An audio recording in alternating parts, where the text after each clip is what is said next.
white protectory light. And now, vividly imagine the light concentrating around your heart area. And visualize it emerging from your heart area to totally surround your body with a protectory aura of bright white God light. And as you continue to listen to the sound of my voice, she was sitting downstairs in his house, and he went yourself upstairs in a situation in which you were going down, but she was sitting down, and she just said she just got like a weird feeling. Deeper and deeper down as I count backwards from 7 to 1. Number 7, deeper, deeper, deeper, down, down, down. Number 6, deeper, deeper, deeper, down, down, down.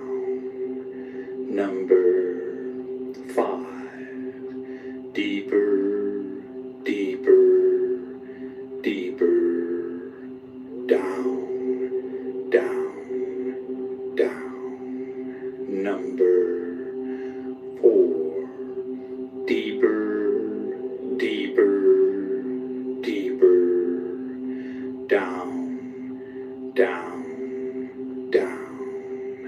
Number 3, deeper, deeper, deeper, down, down, down. Number 2, deeper, deeper, deeper, down, down, down.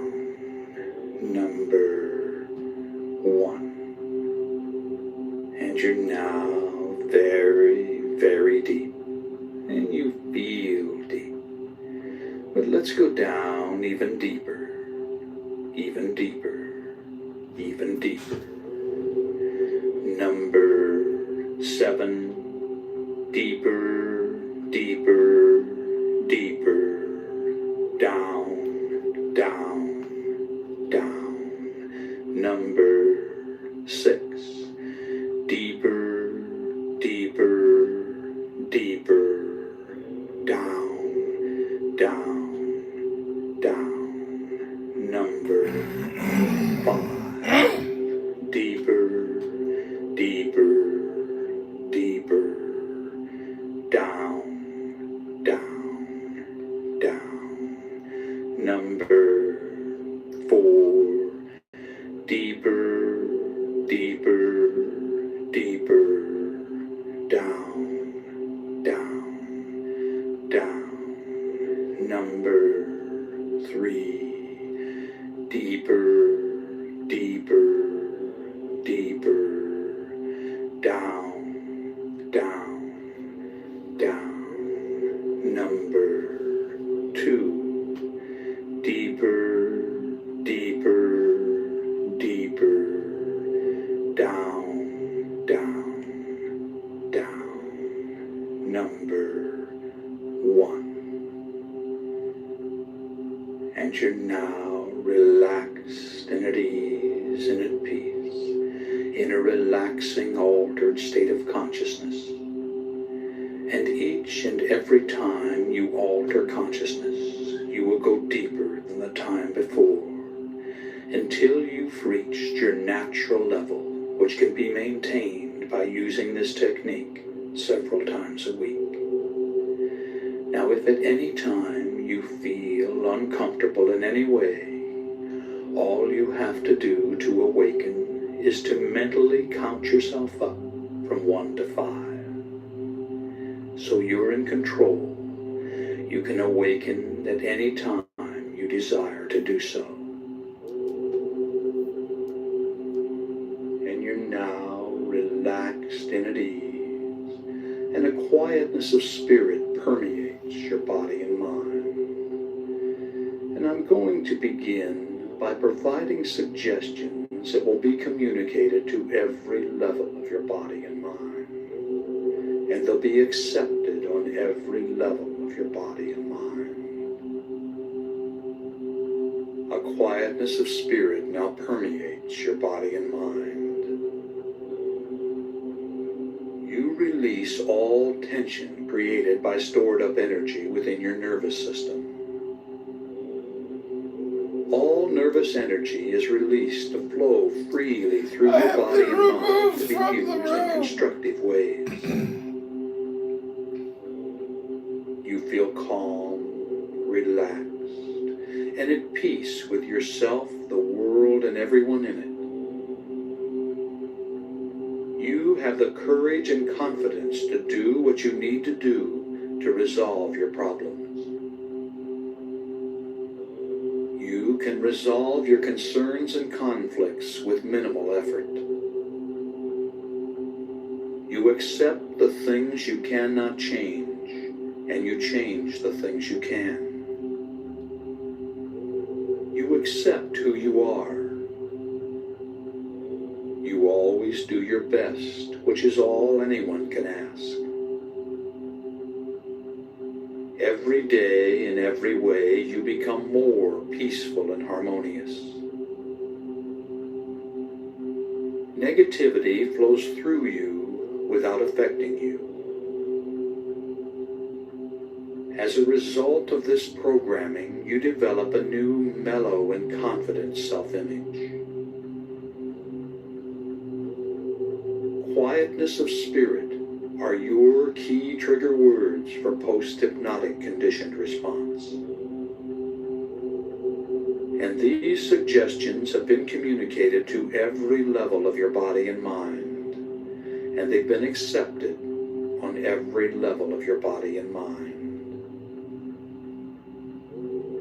And it's now time to visualize yourself having successfully overcome any and all anxiety. Imagine how good it feels to experience an ongoing quietness of spirit. Imagine your reactions and the reactions of those close to you. Vividly fantasize all the changes and benefits derived from living life in this calm state of mind. Create every detail of these visualizations, and in so doing, you communicate your desires to the levels of mind that will assist you in manifesting the positive outcomes.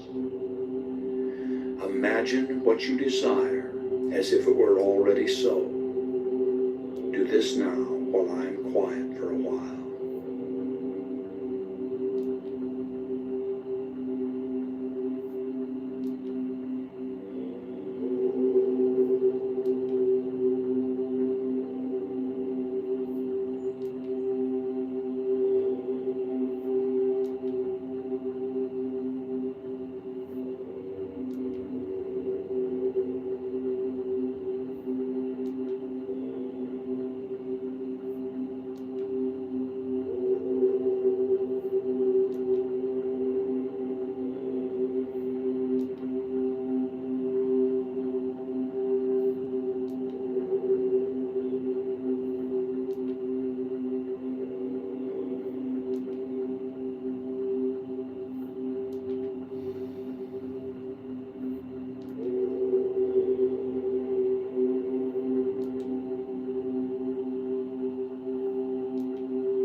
And you've just seen your own reality, and you're open to positive suggestions which you'll accept and act upon. A quietness of spirit now permeates your body and mind. release all tension created by stored up energy within your nervous system. All nervous energy is released to flow freely through your body and mind to be used in constructive ways.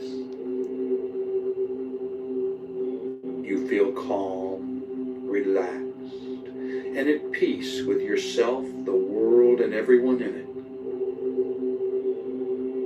You have the courage and confidence to do what you need to do to resolve your problems. You can resolve your concerns and conflicts with minimal effort.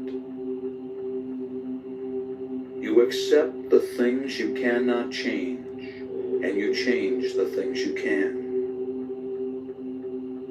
You accept who you are. You always do your best, which is all anyone can ask. Every day, in every way, you become more peaceful and harmonious. Negativity flows through you without affecting you. As a result of this programming, you develop a new, mellow, and confident self-image. Quietness of spirit are your key trigger words for post-hypnotic conditioned response. What really interested me when And these suggestions have been communicated to every level of your body and mind, and they've been accepted on every level of your body and mind. And these suggestions have been communicated to every level of your body and mind, and they've been accepted on every level of your body and mind. And it's now time to use a repeat technique to saturate your mind with a message. Together, we'll communicate it to every level of your being. So say the words along with me, silently in your mind. Shout them out silently, and hear them echo out across the universe and back to you. A quietness of spirit now permeates my body and mind, and my stored up energy is released to flow freely through my system. A quietness of spirit now permeates my body and mind, and my stored up energy is released to flow freely through my system. A quietness of spirit now permeates my body and mind, and my stored up energy is released to flow freely through my system. A quietness of spirit now permeates my body and mind, and my stored up energy is released to flow freely through my system. A quietness of spirit now permeates my body and mind, and my stored up energy is released to flow freely through my system. A quietness of spirit now permeates my body and mind, and my stored up energy is released to flow freely through my system. A quietness of spirit now permeates my body and mind, and my stored up energy is released to flow freely through my system. A quietness of spirit now permeates my body and mind, and my stored up energy is released to flow freely through my system. A quietness of spirit now permeates my body and mind, and my stored up energy is released to flow freely through my system. Does that make sense, Aziz? A quietness of spirit now permeates my body and mind, and my stored up energy is released to flow freely through my system. That's right. A quietness of spirit now permeates your body and mind, and all your stored up energy is released to flow freely through your system. And every day, in every way, you become more peaceful and harmonious. Your new, mellow, and confident self-image is a projection of who you are. It is. You are mellow and self-confident. And I'm now going to give you some key trigger words for post-hypnotic conditioned response. Anytime you feel the slightest bit nervous, simply stop what you're doing, close your eyes, breathe deeply, and say these words quietly to yourself. Quietness of spirit. The words quietness of spirit are post-hypnotic conditioned response trigger words to reduce anxiety and intensify your calm and confident demeanor. These key trigger words invoke powerful post-programming mental conditioning that you can draw upon when you need it. When you say the words quietness of spirit, you'll immediately feel a surge of calmness and confidence flow through your body and mind. And every time you hear this suggestion, and every time you use your quietness of spirit programming, it becomes more and more effective. And it's now time to repeat another powerful affirmation along with me. When I say the words quietness of spirit, I relax, regain control, and experience a surge of calmness and confidence. When I say the words quietness of spirit, I relax, regain control, and experience a surge of calmness and confidence. When I say the words quietness of spirit, I relax, regain control, and experience a surge of calmness and confidence. When I say the words quietness of spirit, I relax, regain control, and experience a surge of calmness and confidence. When I say the words quietness of spirit, I relax, regain control, and experience a surge of calmness and confidence. When I say the words quietness of spirit, I relax, regain control, and experience a surge of calmness and confidence. When I say the words quietness of spirit, I relax, regain control, and experience a surge of calmness and confidence. When I say the words quietness of spirit, I relax, regain control, and experience a surge of calmness and confidence. When I say the words quietness of spirit, I relax, regain control, and experience a surge of calmness and confidence.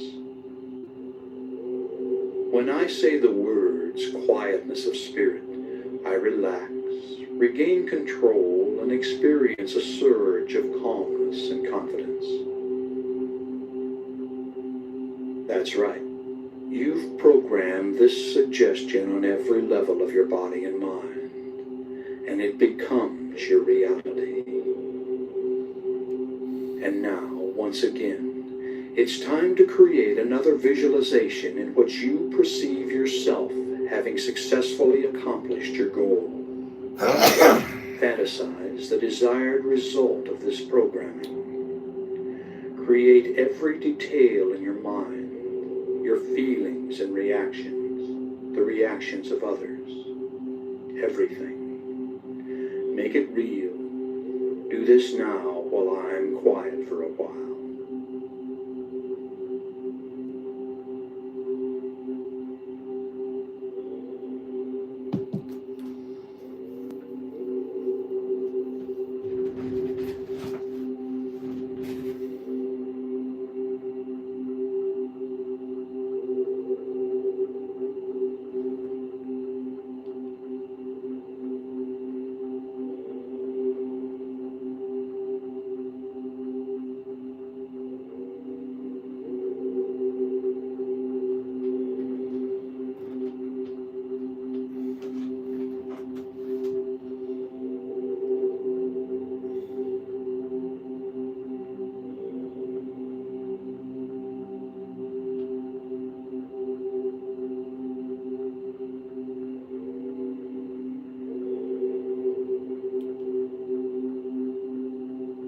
Government felt broken, so I rolled up my sleeves and got to work. If we can repair what serves us here at home, we can heal the world we...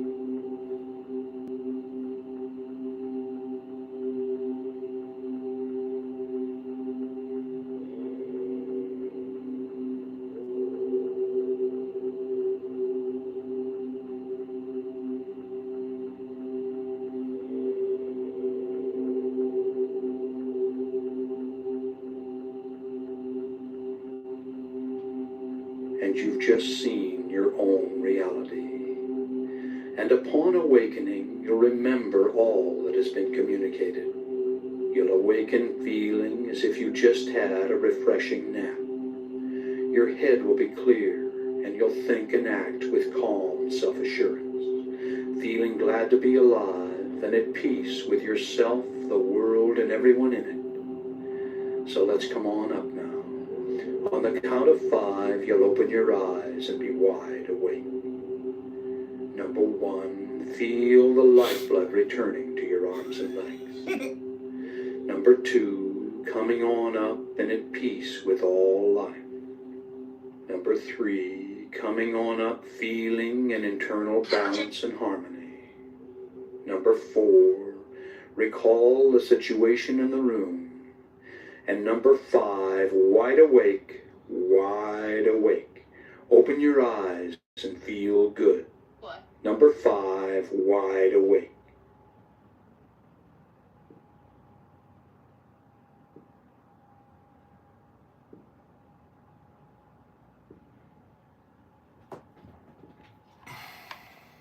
You're wide awake and fully alert. And I'm going to communicate some powerful self-talk phrases. You can do other things if you wish while programming your mind by repeating the phrases after me. And throughout your day, recall these phrases and say them over and over to yourself, out loud or silently in your mind. All right, now repeat each phrase after me. A quietness of spirit now permeates my body and mind.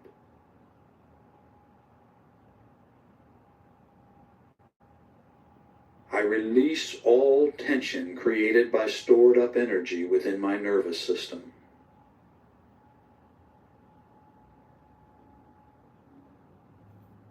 All nervous energy is released to flow freely through my body and mind to be used in constructive ways.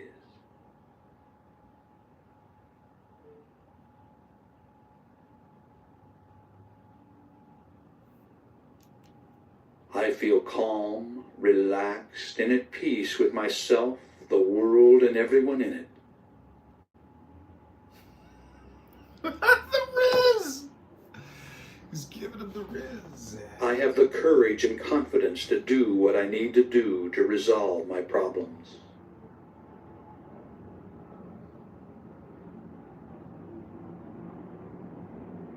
I can resolve my concerns and conflicts with minimal effort.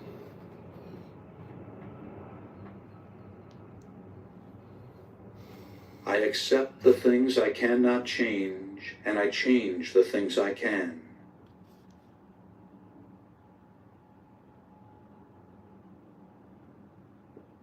I accept who I am. I always do my best, which is all anyone can ask.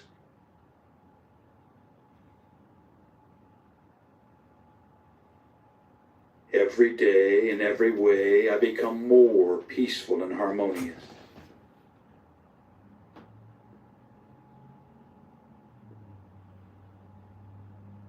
Negativity flows through me without affecting me. I don't know if it was best, but I definitely would say notable. I went to As a result of this programming, I develop a new mellow and confident self-image.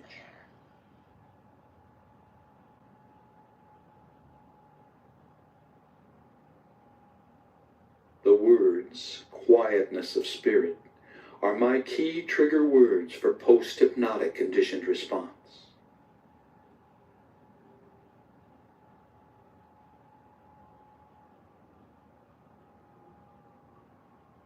accept all these self-talk suggestions on every level of my body and mind, and so it is.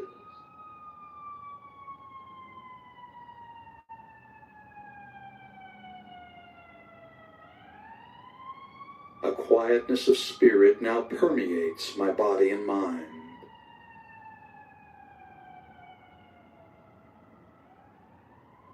I release all tension created by stored up energy within my nervous system.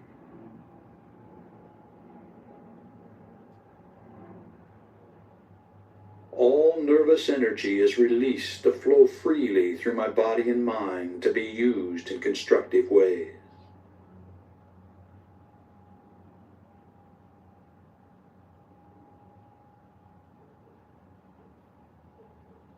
I feel calm, relaxed, and at peace with myself, the world, and everyone in it.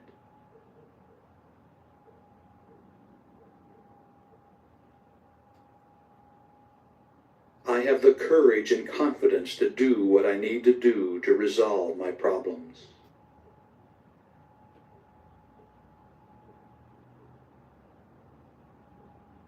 I can resolve my concerns and conflicts with minimal effort.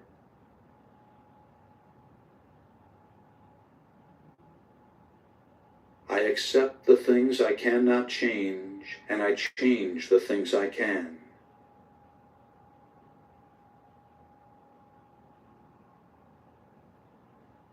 I accept who I am.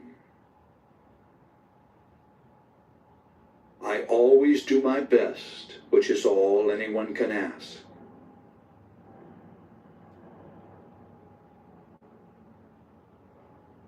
Every day, in every way, I become more peaceful and harmonious.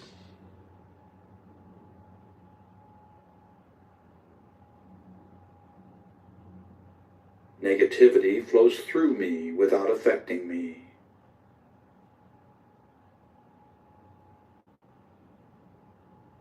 As a result of this programming, I develop a new mellow and confident self-image.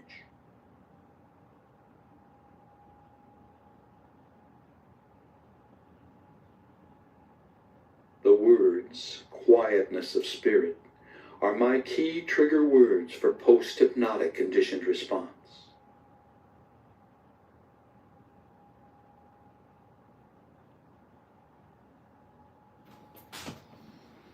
I accept all these self-talk suggestions on every level of my body and mind, and so it is.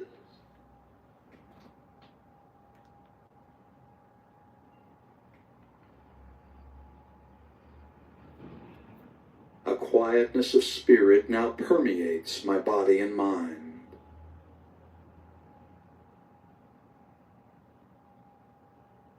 I release all tension created by stored up energy within my nervous system.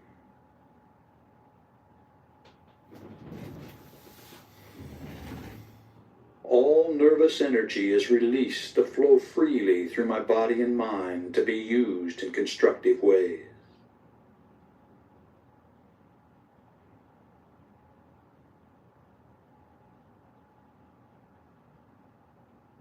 I feel calm, relaxed, and at peace with myself, the world, and everyone in it.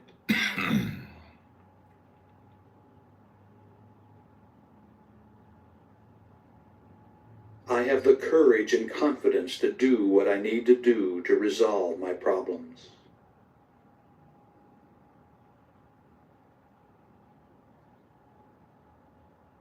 I can resolve my concerns and conflicts with minimal effort.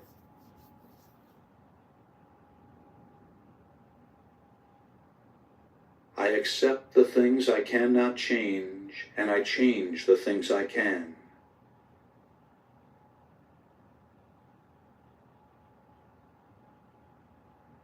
I accept who I am.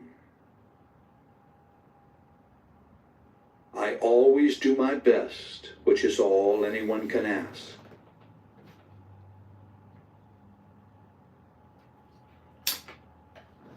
Every day, in every way, I become more peaceful and harmonious.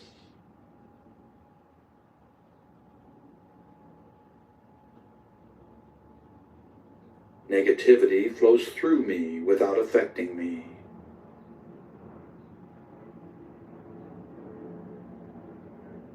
As a result of this programming, I develop a new mellow and confident self-image.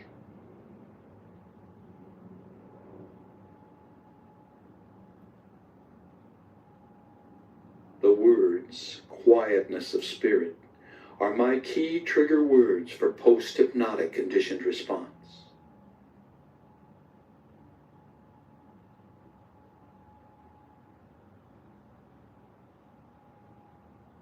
I accept all these self-talk suggestions on every level of my body and mind, and so it is.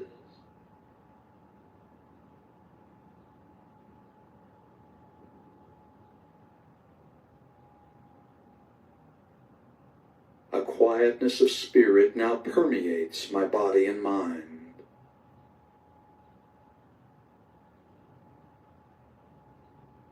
I release all tension created by stored up energy within my nervous system.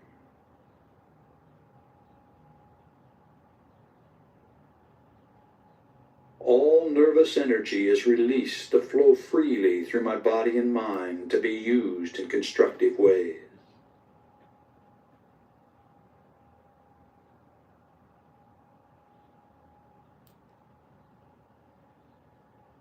I feel calm, relaxed, and at peace with myself, the world, and everyone in it.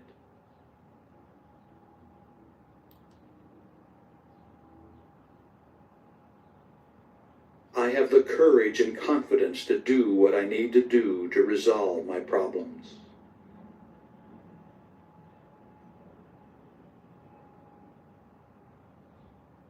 I can resolve my concerns and conflicts with minimal effort.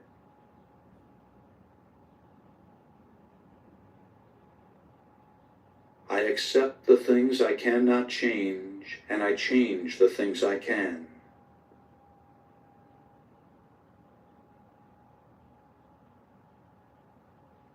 I accept who I am.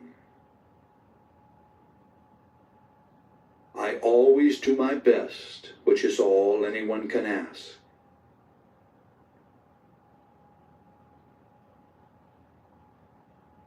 Every day, in every way, I become more peaceful and harmonious.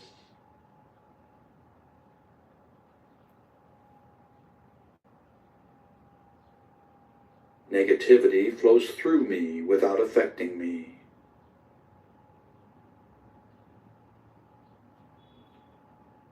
As a result of this programming, I develop a new mellow and confident self-image.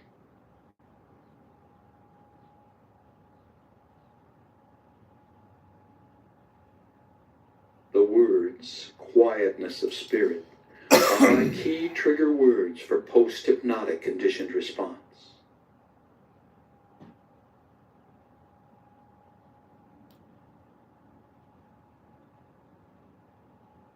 I accept all these self-talk suggestions on every level of my body and mind, and so it is.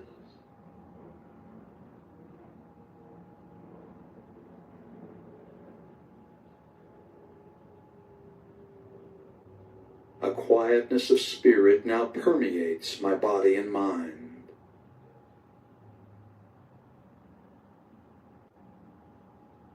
I release all tension created by stored up energy within my nervous system.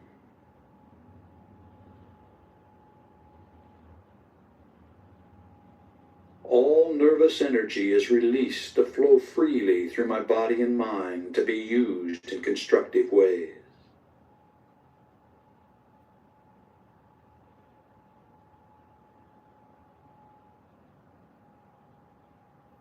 I feel calm, relaxed, and at peace with myself, the world, and everyone in it.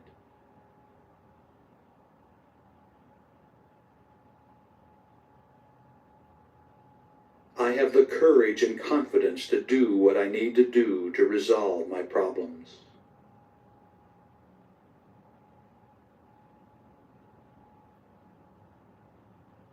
All right. The self-talk phrases session is now complete, And in 20 seconds, the sleep programming introduction will begin.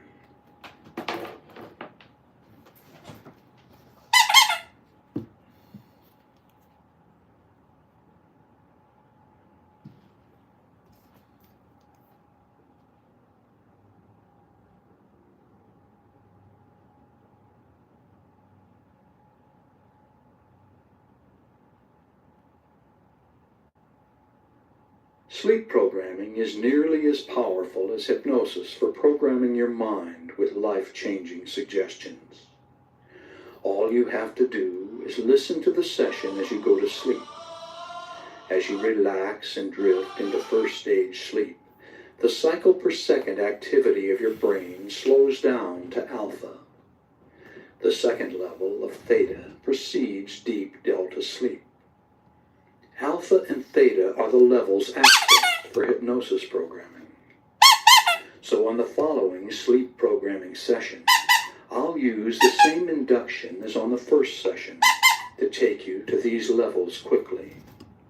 Then, as you cross over into natural sleep, you'll continue to hear the suggestion. These affirmations are phrased for maximum acceptance by all levels of your mind. The words fade away at the end of the session, telling you to sleep soundly through the night and to awaken inspired to begin a new day. All right, now make yourself comfortable and prepare to be programmed as you go to sleep.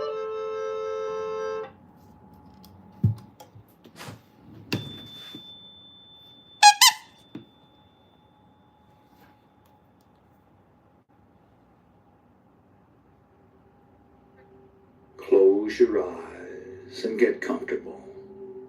It's time to breathe deeply and relax completely.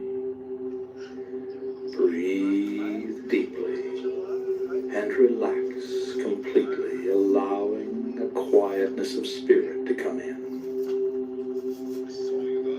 Feel the blood flowing through your arms and legs, through your body and mind. Relaxing, relaxing, relaxing. Take a deep breath. Hold it as long as you comfortably can. And then let it out slowly through slightly parted lips. And when the breath is all the way out, contract your stomach muscles and push it even further out and further out. And then repeat this process of breathing deeply and relaxing completely. And if any outside thoughts should come into your mind, simply brush them aside and return your concentration to the sound of my voice. And breathing deeply and relaxing completely. Breathing deeply and relaxing completely. And now use your imagination and feel your body relaxing one part at a time in response to my words. Play the role, play the part, and mentally relay the relaxing suggestions into that part of your body. And feel them take effect. Feel your body relaxing, relaxing, relaxing. And the relaxing sensations are now coming into the toes of both of your feet at the same time. Moving right on down into your arches, into your heels, and on up into your ankle. Completely relaxed, completely relaxed. And these soothing sensations are now moving on up your legs to your knees, relaxing all the muscles as it goes. And on up your legs to your thighs and to your hips. just completely relaxing. And your full attention is on the sound of my voice, as the relaxing sensations move into the fingers of both of your hands, relaxing your hands. And it now moves on up into your forearms, relaxing your forearms, and on up into your upper arms, relaxing your upper arms. And your fingers and hands and forearms and upper arms are now just completely relaxed as the soothing sensations move on down into the base of your spine, and then begin to move slowly up your spine, up your spine, up your spine, and into the back of your neck and shoulder muscles.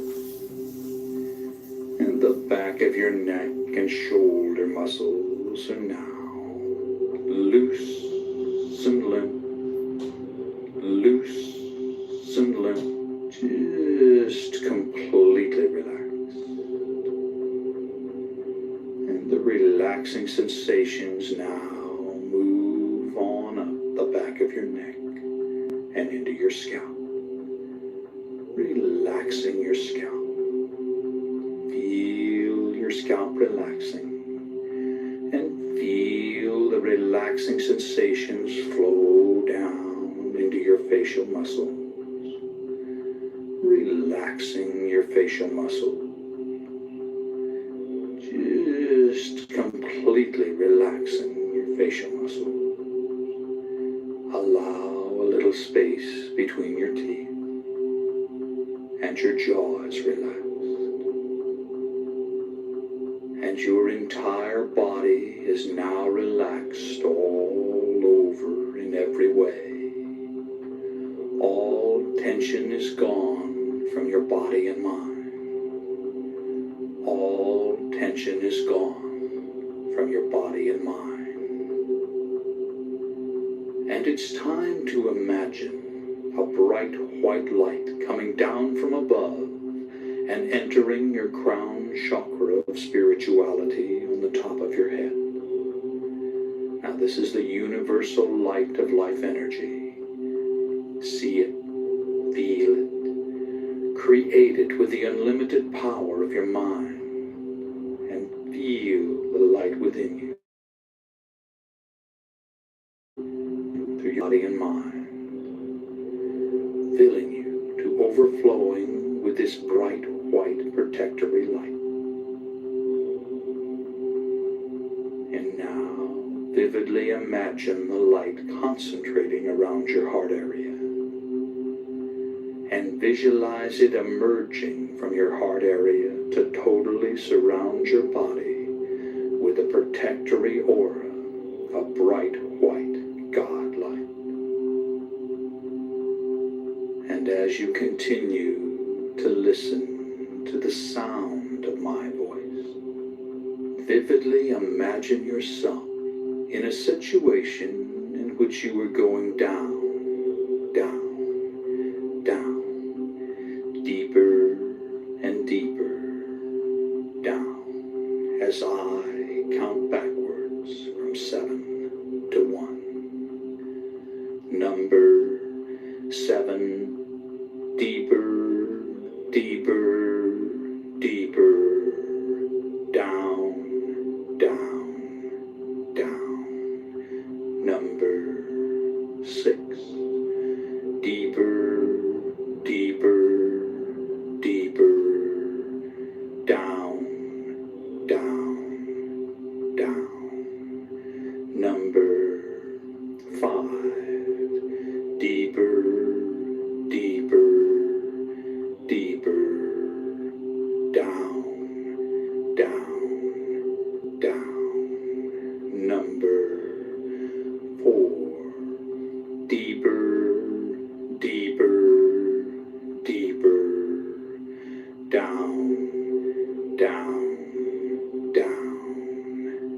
Number 3. Deeper, deeper, deeper. Down, down, down. Number 2. Deeper, deeper, deeper. Down, down, down. Number 1. And you're now very, very deep.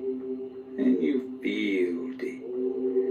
But let's go down even deeper, even deeper, even deeper. Number 7. Deeper, deeper, deeper. Down, down, down.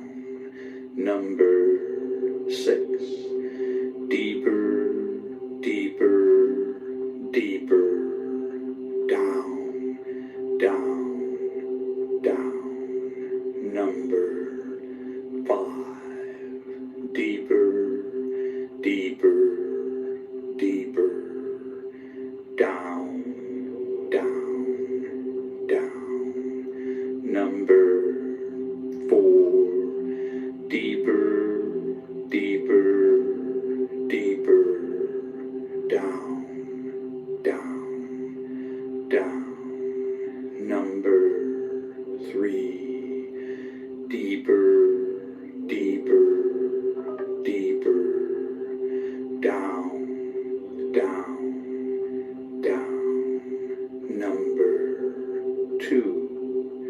Deeper, deeper, deeper.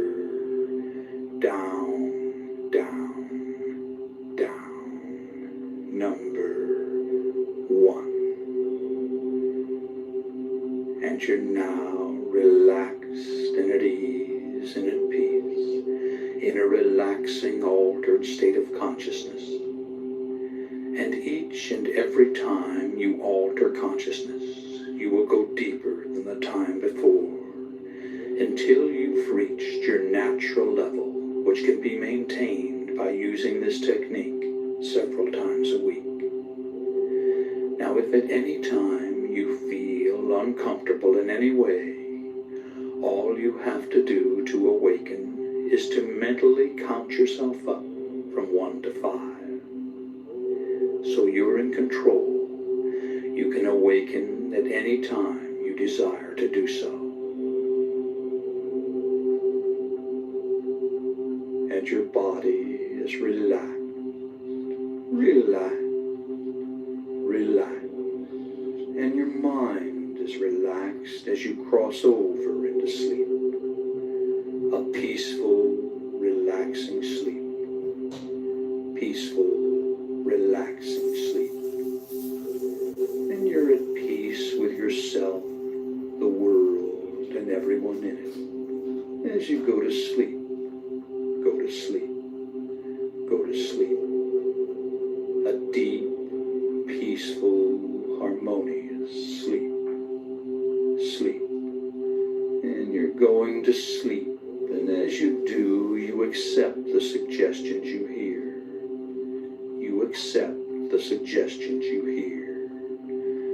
As you go to sleep, go to sleep, go to sleep. And the suggestions become your reality. The suggestions are accepted on every level of your body and mind, and they become your reality. You fulfill your desire. You do. You accept this. You accept the suggestion. You accept the suggestions as you go to sleep.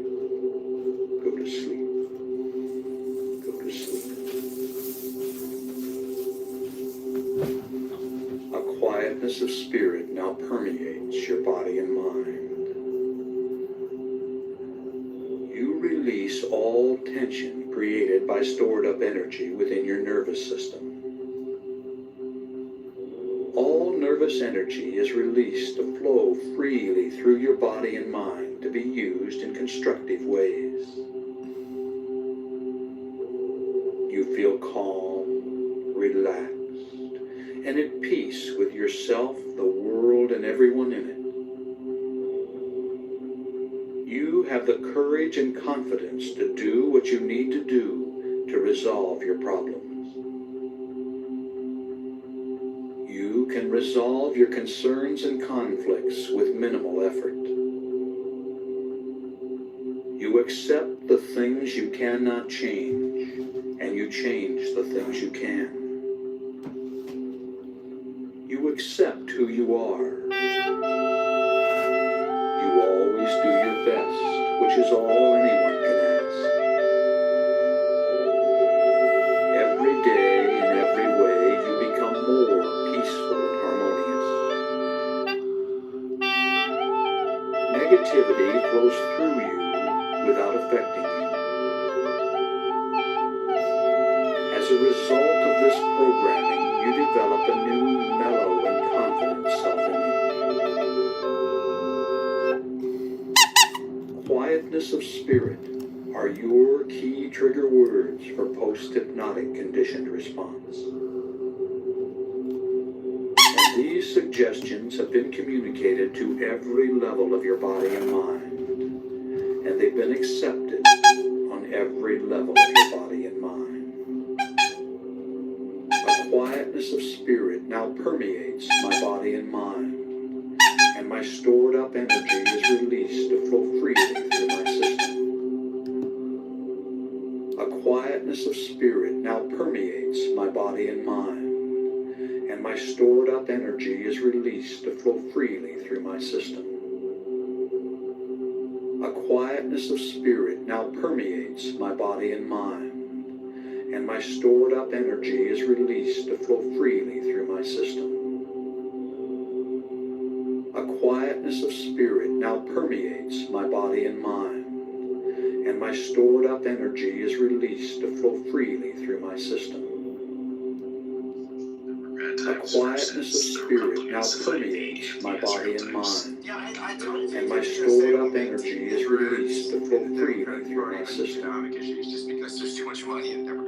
A quietness of spirit now permeates my body and mind, and my stored up energy is released to flow freely through my system. And it's interesting, I think A quietness of spirit now permeates my body and mind, and my stored up energy is released to flow freely through my system. cultural politics, Israel, A Palestine. quietness of spirit now permeates my body and mind, and my stored up energy is released to flow freely through my system. Is what drives the DSA. A quietness of spirit now permeates my body and mind, and my stored up energy is released to flow freely through my system. Agenda. I don't think that's what. I don't think A quietness of spirit now permeates my body and mind, and my stored up energy is released to flow freely through my system.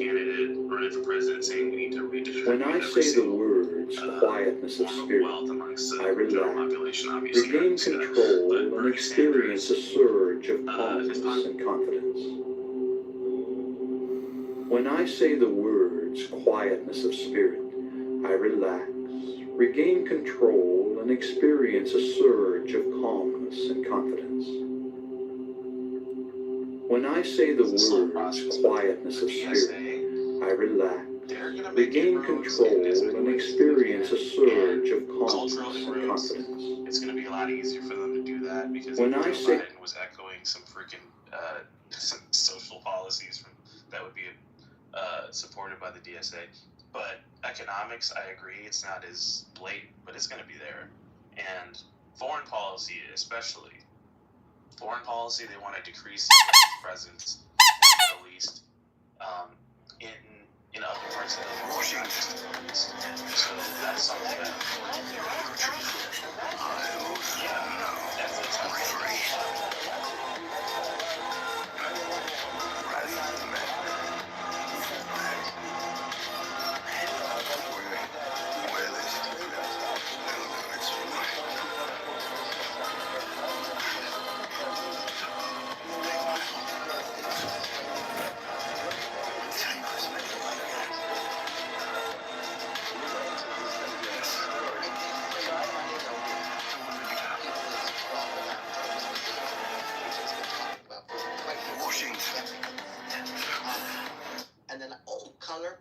we need to do something about Iran. Really? No, I'm not. You'd be surprised by that, really? Yeah, I'm not saying I'm surprised. No, I'm talking not about you. I am yeah, talking about yeah. the general population that has the Yeah. attentions. The general population. Stupid. We have to be honest, okay? Most people in the country are dumb. Almost. I don't know what the percentage is now, but we like what level? I mean, it's embarrassing. I would say the average person, in regard to foreign policy, all they think is war bad, money bad, spending, we should stop. Their idea of the U.S. having presence advantageous to not just the U.S., but the Western world in general. They can't really contemplate that or comprehend that. So that's when you're talking about getting the U.S. outside of the Middle East, everyone supports that. Not everyone, but a lot of people, not just democratic socialists, unfortunately, which goes back to, again, Israel. That's why you're going to get a lot of leftists openly support anti-Israel policies, because they think they're anti-war, even if they have anti-Semitism encoded in some of the rhetoric. Unfortunately, that's the reality of the situation. I find it to be very problematic in a way that this runs fairly deep. To me, it looks like a playbook that has been used before. And if you want to go back and look at how did Islamists and communists come together in Iran to take power, they were basically using each other, right? We're going to use each other. The Islamists think they're using the communists think they're using the Islamists, and who ate who? The Islamists literally had the communists murdered, right? I see that. This is literally what is happening right now. Chickens for KFC.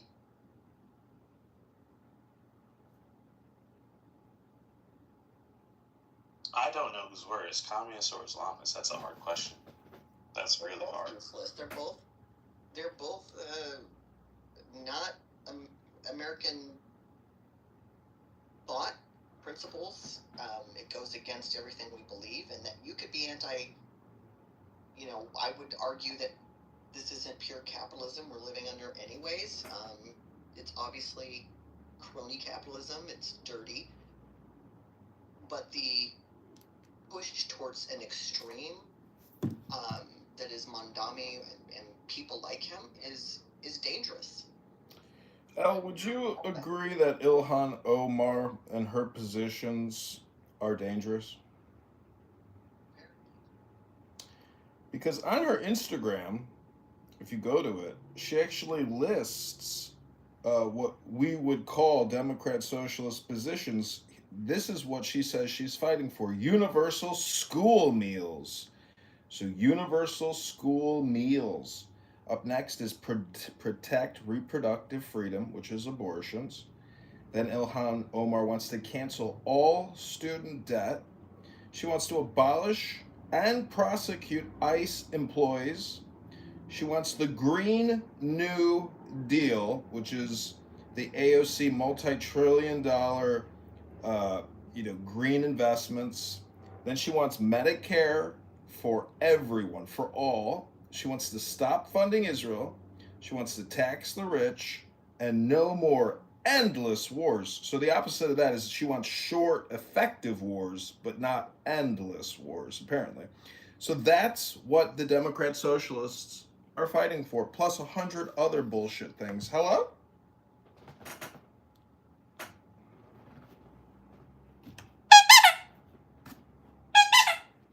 Look, socialism takes root, right? When people feel the pain of income inequality, when people feel like wages are stagnant, right? I mean, that's the context. And I mean, Trump is making the mistake I think Biden made too. Like when Biden would come out and say, look at the stock market, look at GDP.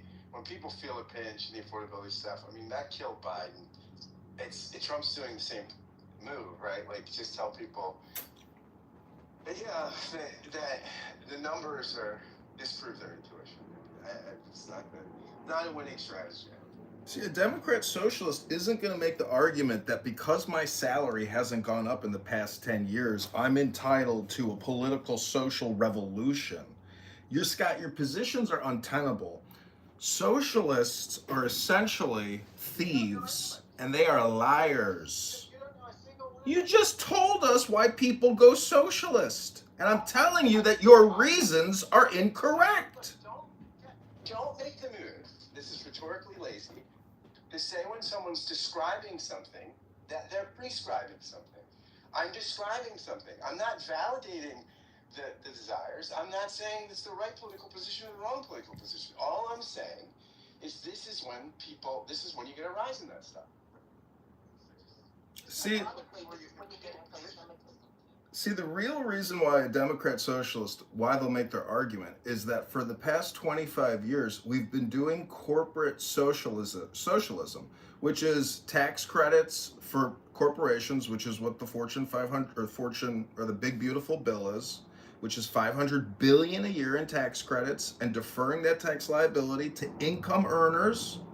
So if you're a Democrat socialist, what you really are is you should be a libertarian, and you should understand the economic situation and catastrophe that George Bush, Obama, and Bill Clinton have prescribed, Scott, to this country. It's not Donald Trump, it's Barack Hussein Obama, Joe Biden, Bill Clinton, George Bush. These are the domestic terrorists that have taken us off the cliff, and we are plunging fast. Donald Trump is trying to plug the holes that these Democrat socialists have destroyed this economy, destroyed it, indebted countless generations to debt. I don't think Trump's any better for retarded. You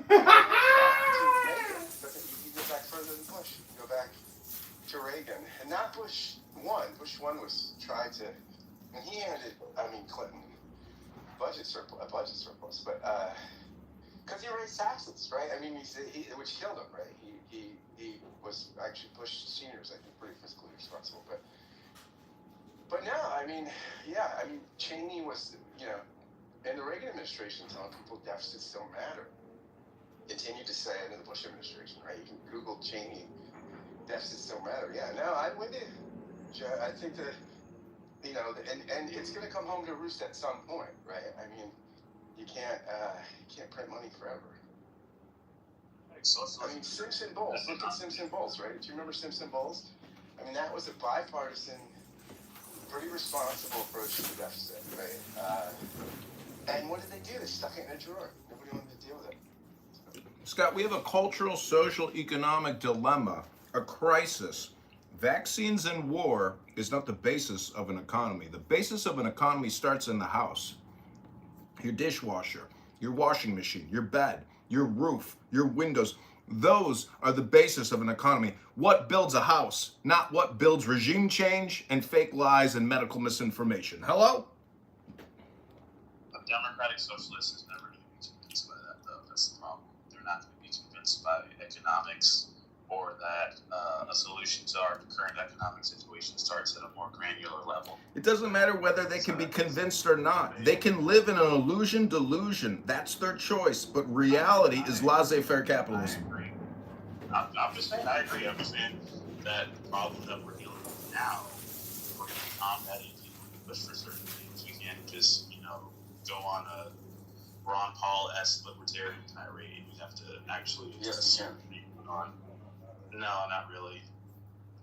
Because if a person's like looking at society on a basis where everything that we do does matter, and we can't just ignore the fact that people are suffering because we live in a society, and if you're a rich person by default, you owe us.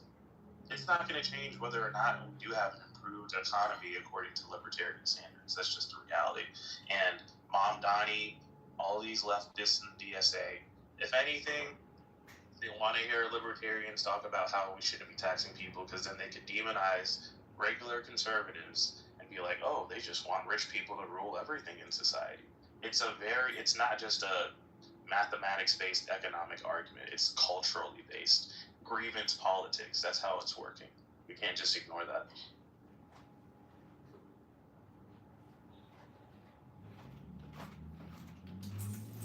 This is what Ben Shapiro's grievance politics. It's very interesting because he was on Ezra Klein's show. And advisor client said, he's like, look, I want a politics of personal responsibility, not grievance. Because what do grievance populists say, whether it's right or left? I tell you, it's not your fault. It's the system. The system's screwing you. And we'll tell you who. I mean, we'll tell you the people that are responsible for. And we'll exact vengeance on them, right? Like, and I think, and vengeance for some, I'm kind of a man without a country. He even talked about J.D. Vance. He's like, J.D. Vance. He used to like J.D. Vance a lot more because J.D. Vance wasn't one of these grievance politicians, but he's you have to kind of, with the populism, you have to go grievance, right? So he's had to adjust his own sort of tone and rhetoric to fit into that kind of populist agenda. See, Trump, the MAGA kind of thing. Despite whichever political movement assumes power, DSA or far right or whatever, it doesn't make a difference because we have a great equalizer in America. It's not the 357 Magnum like you might think. It's actually your IRS tax forms that you have to fill out legally every single year and make a full disclosure. If it's not accurate, the political powers that will be or can be will take action against you. And that is why these Democrat socialists are nothing but self-hypnotists. It's not based on the reality of our tracking system, which is the Treasury and the IRS, and for every single person's income is disclosed to our government. And unless we get rid of the IRS and this full disclosure, Democrat socialists, communist socialists, fascists, etc., will never be able to usurp our extremely complicated and bidded system, which is full disclosure and full tracking and full transparency, if need be. Does that mean that's another broken? Does that mean you're? He said he'd get rid of the IRS. Are you in favor of getting rid of the IRS? Thank you. Yes. No, I was asking John. By the way, John answers since I succeeded. Yeah. Welcome. Listen. Thank you, everybody. We Americans fund the Treasury. I think it's $90 billion a year to collect $5 trillion. Think about the ROI on $100 billion spend to get $5 trillion. There's got to be more efficient ways to collect the $5 trillion than spending $100 billion a year. So I'm not in favor of shutting down anything until we have a more efficient, financially efficient system of collection. Hello? You're not going to get that because the United States of America is a scam. The country's a scam. What? Please explain. You have a country that's based on a debt-based currency, fiat currency, where banks can lend upon their reserves infinite times because there's a 0% required reserve ratio. Like, money's fake, and therefore your economy's fake. Everything's fake. It's a scam. Okay, so what do you recommend going forward? Using a hard money. People are going to laugh at this, but Bitcoin is the hardest money that exists today. All right, so you're in favor of going off the current currency and running the economy on Bitcoin. Is that correct? I don't see what's wrong with that. I can tell. I didn't say it was good. Hello. I didn't say it was good, bad, right, or wrong. I was just attempting to clarify your position. I can sense a mocking tone, but yeah. I don't need to mock. I will say right off the bat, full disclosure, if that's what you're advocating, getting rid of currency and going on Bitcoin, I think that's completely idiotic and stupid. But I'm just trying to clarify if that's what you're saying. Okay, then continue running the country, not fixing anything.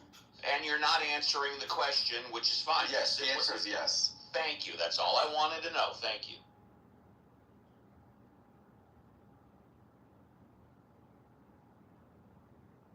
All right, the Bitcoin solution.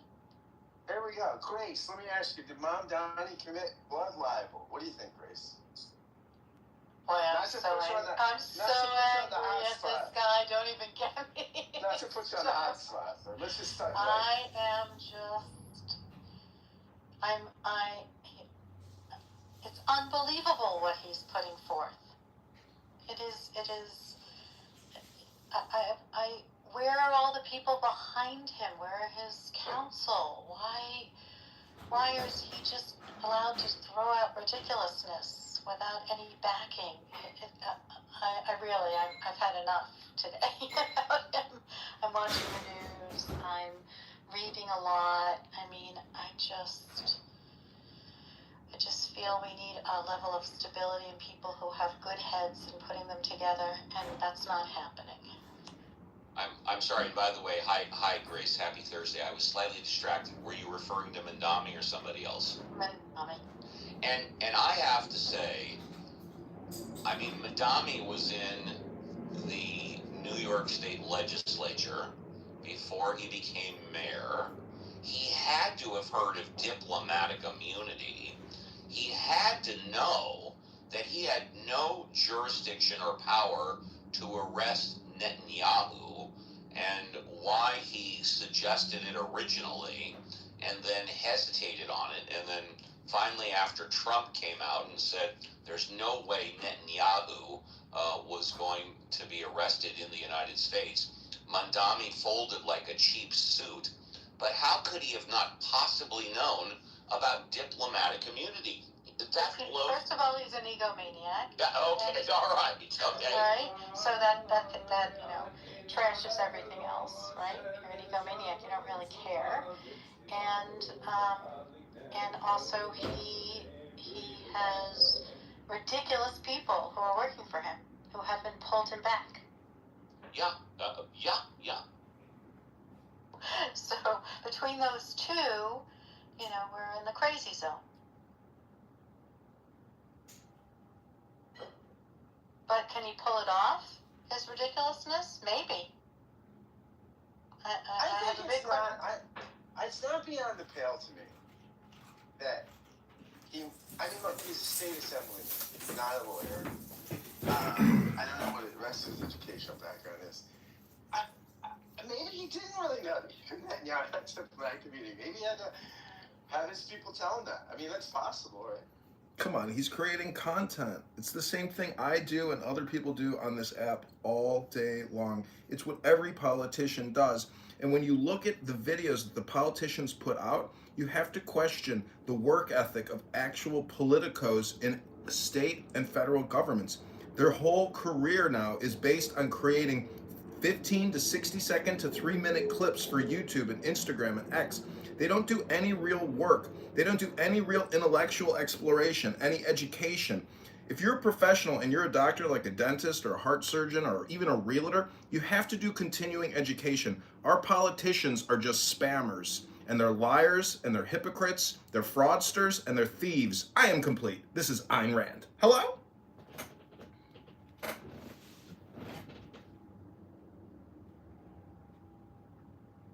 I think he's involved in a different kind of chaos.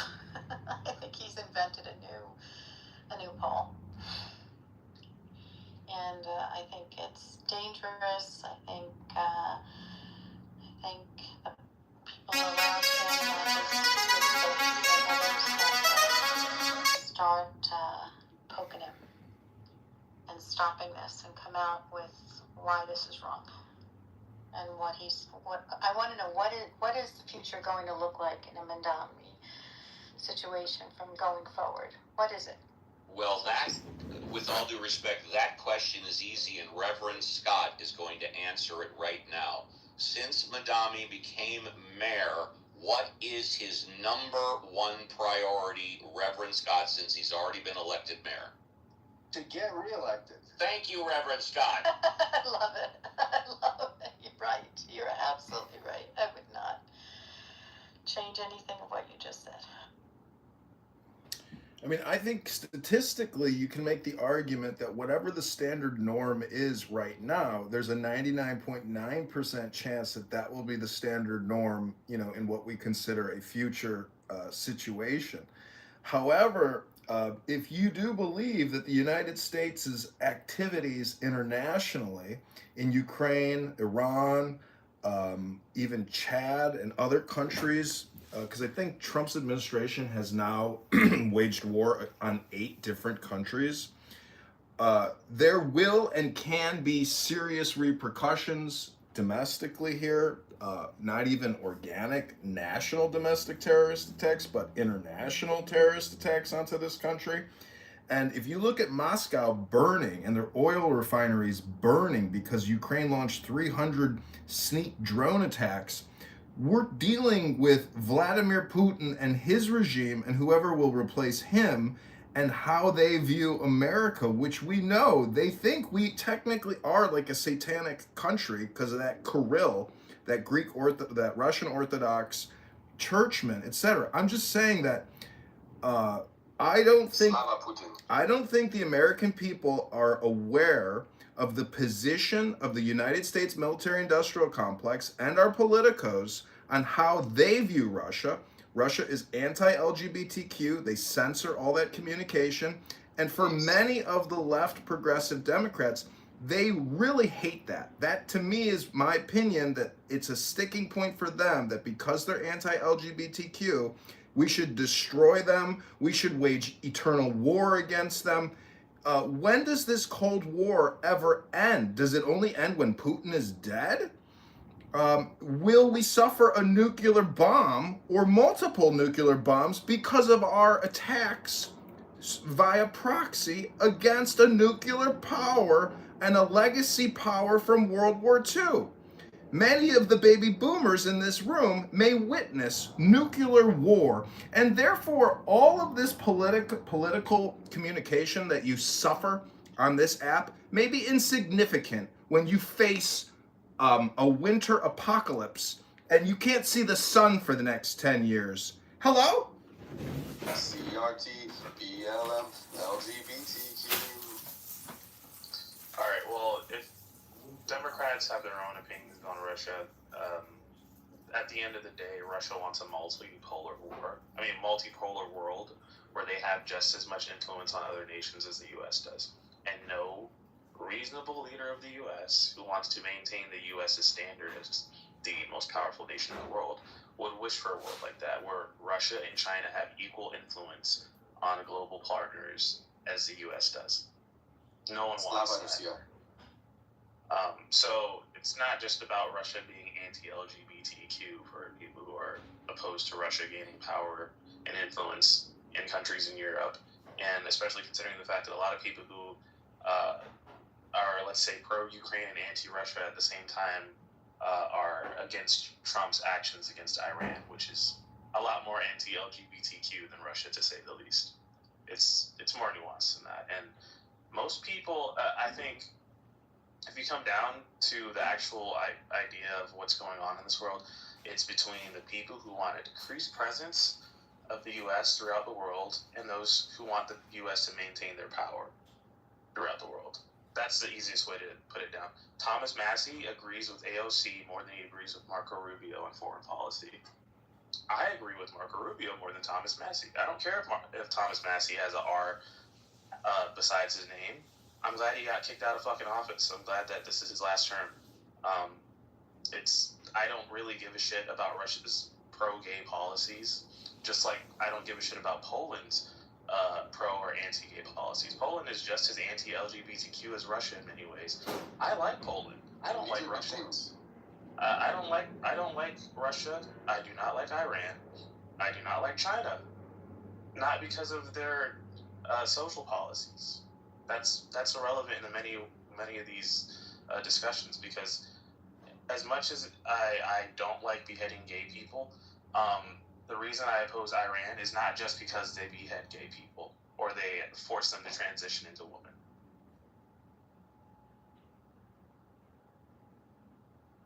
Iran getting a nuclear weapon is far more devastating than anything else. Is that what America is? It's a big gay disco. That's what our cultural values are, as LGBTQ.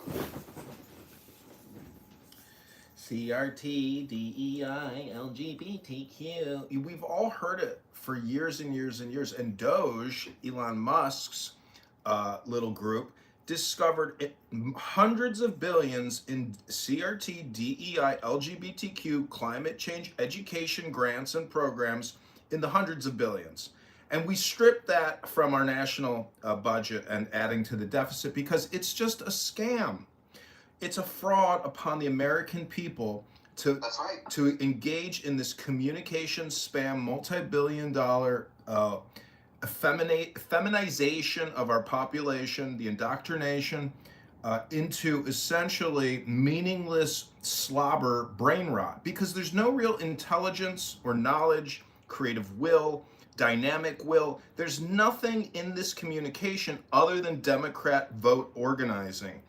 We have to understand that if Democrat socialists essentially strip traditional Democrats of their position and become Bernie Sanders communist socialists, we will be living in the worst hypocrisy imaginable. It will involve an Islamization of America, which frankly at this point I'm kind of okay with, because I hate liberal progressives so much that I would rather have a polygamist Muslim like Andrew Tate take over than let Mamdani take over. What do you think about that? Hello?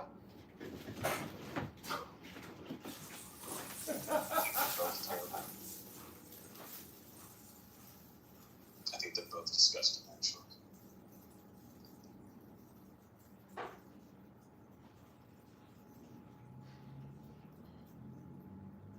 Well, there we go. Little John Kitover for everybody.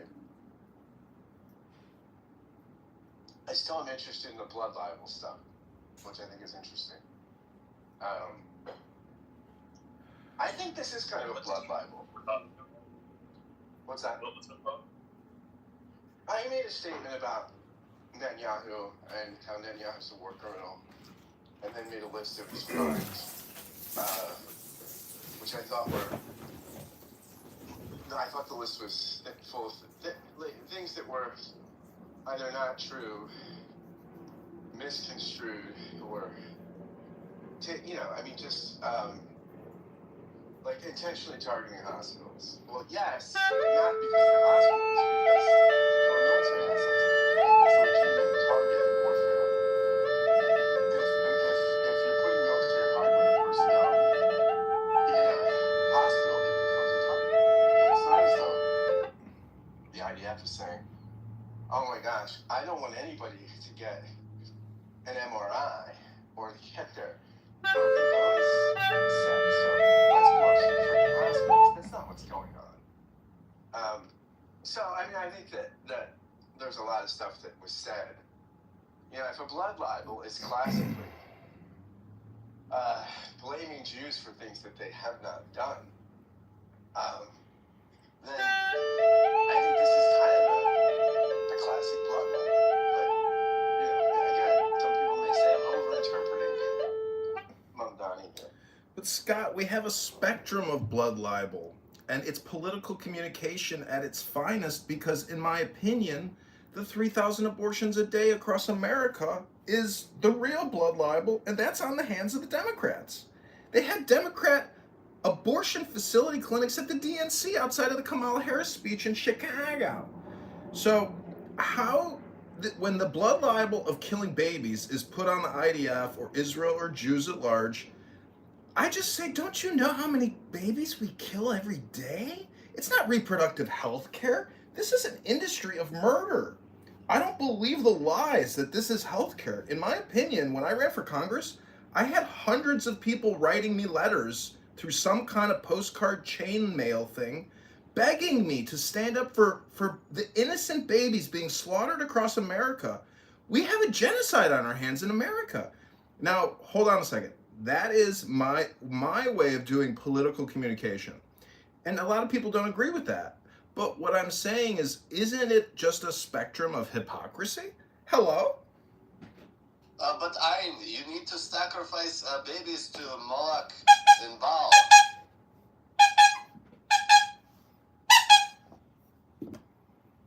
I mean, I think it's ridiculous to use the term Jew in general as describing anyone, because we are citizens underneath laws, and what someone's religious proclivity is or interest, I don't think anybody should be called a Jew.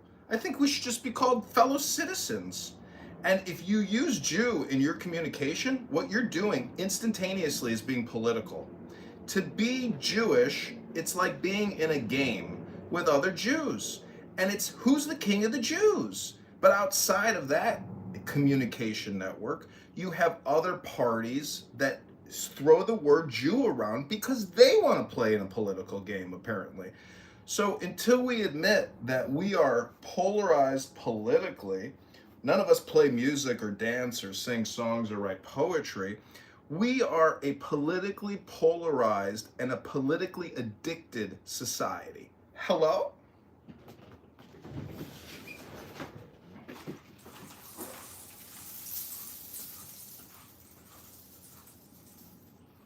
I like this little hello move, John. I'm into this.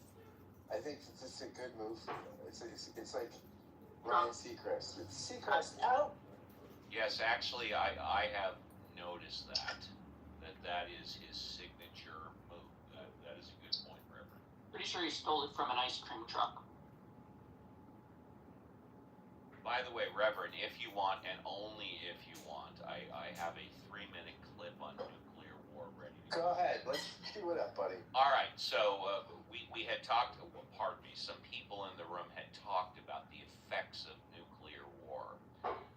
So this is from Crimson Tide about 30 years ago on the effects and the questions of nuclear war. I don't understand. What don't you understand? Lutsenko is a fanatic, okay? He's a potential Hitler. Somebody should just step up and shoot him. I have no problem with that. Well, it's fanatics who make history. Bill Patton wasn't fanatics, but made him great. You think this guy's Patton? He's a dangerous lunatic, and he's threatening nuclear war, and he means it.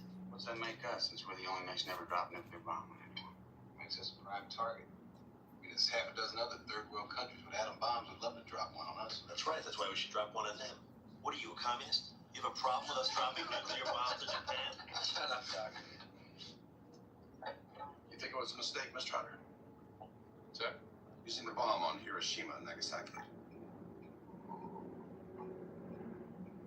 Well, if I thought that, sir, I wouldn't be here. Interesting way you put that. How'd I put it, sir? Very carefully.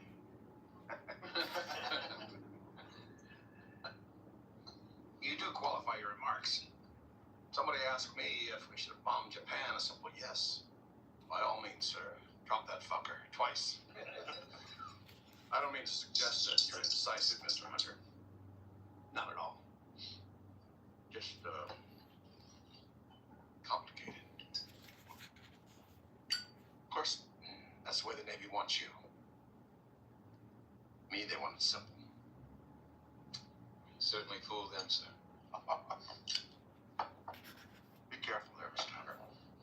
It's all I got to rely on, being a simple-minded son of a bitch. Rickover gave me my command, a checklist, a target, and a button to push. All I had to know is how to push it. They tell me when. They seem to want you to know why. I would hope they'd want us all to know why, sir. The Naval War College, it was metallurgy and nuclear reactors, not 19th century philosophy. War is a continuation of politics by other means. Von Clausewitz. I think, sir, what he was actually trying to say was a little more complicated.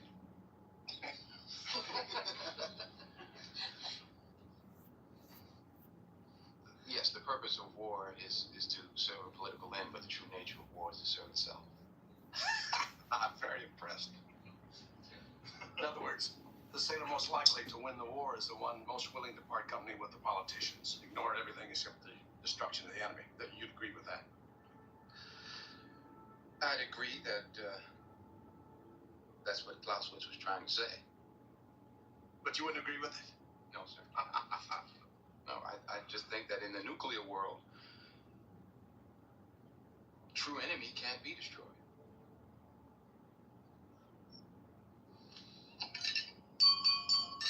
Attention on deck. Von Clausewitz will now tell us exactly who the real enemy is. Von?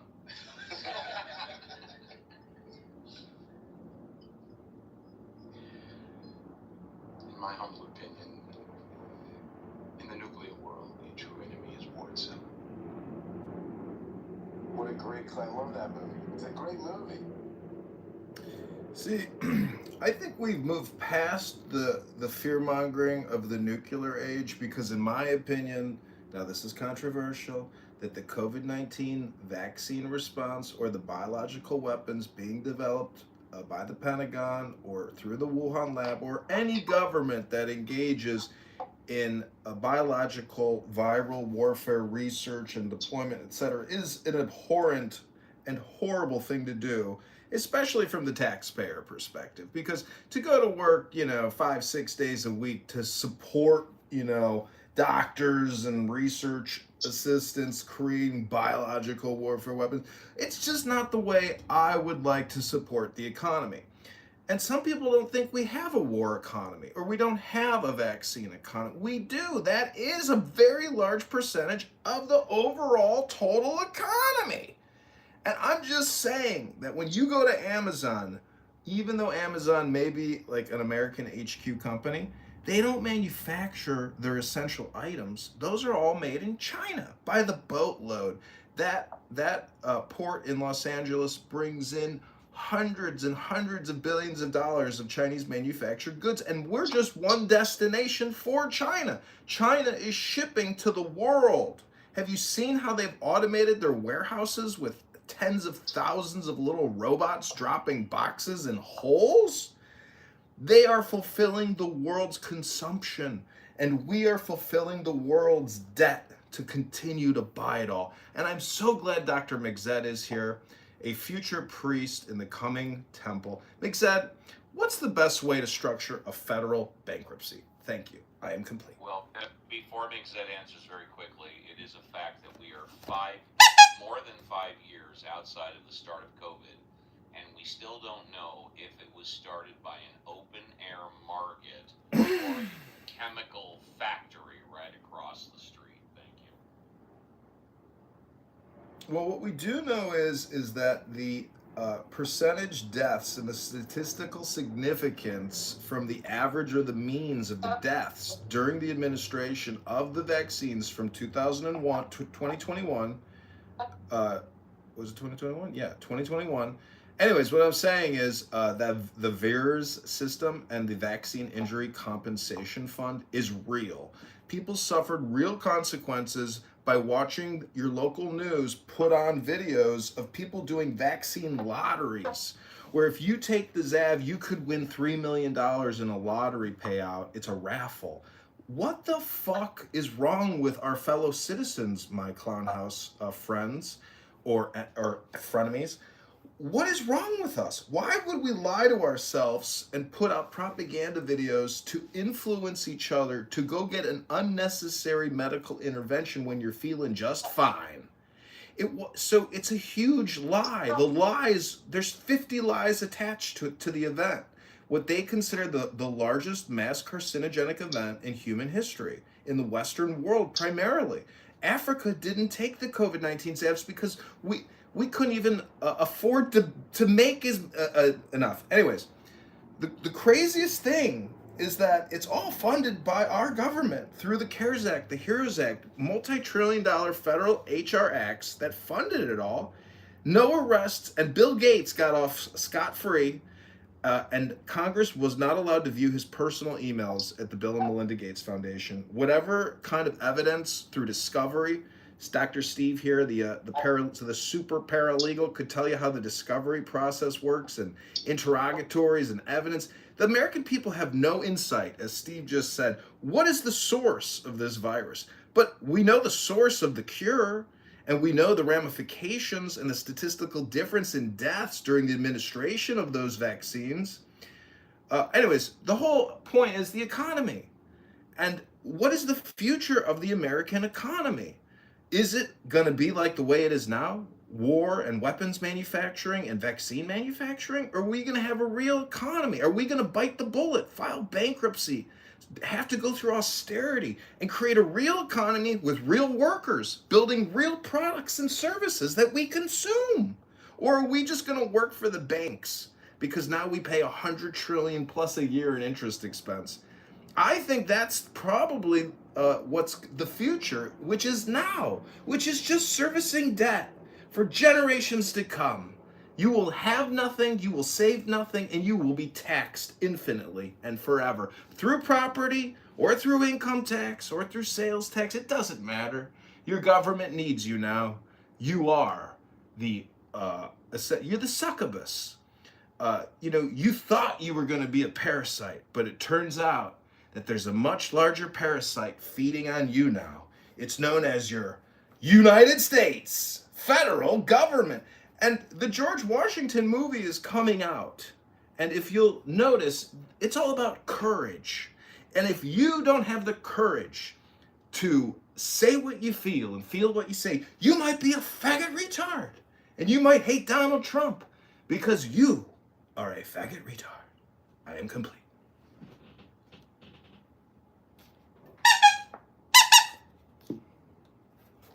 Soaring orator. Soaring orator. Rich Ed, welcome to the stage. Nice to see you. How are you? Hungry and tired. Oh boy, at least you don't have to go to the bathroom.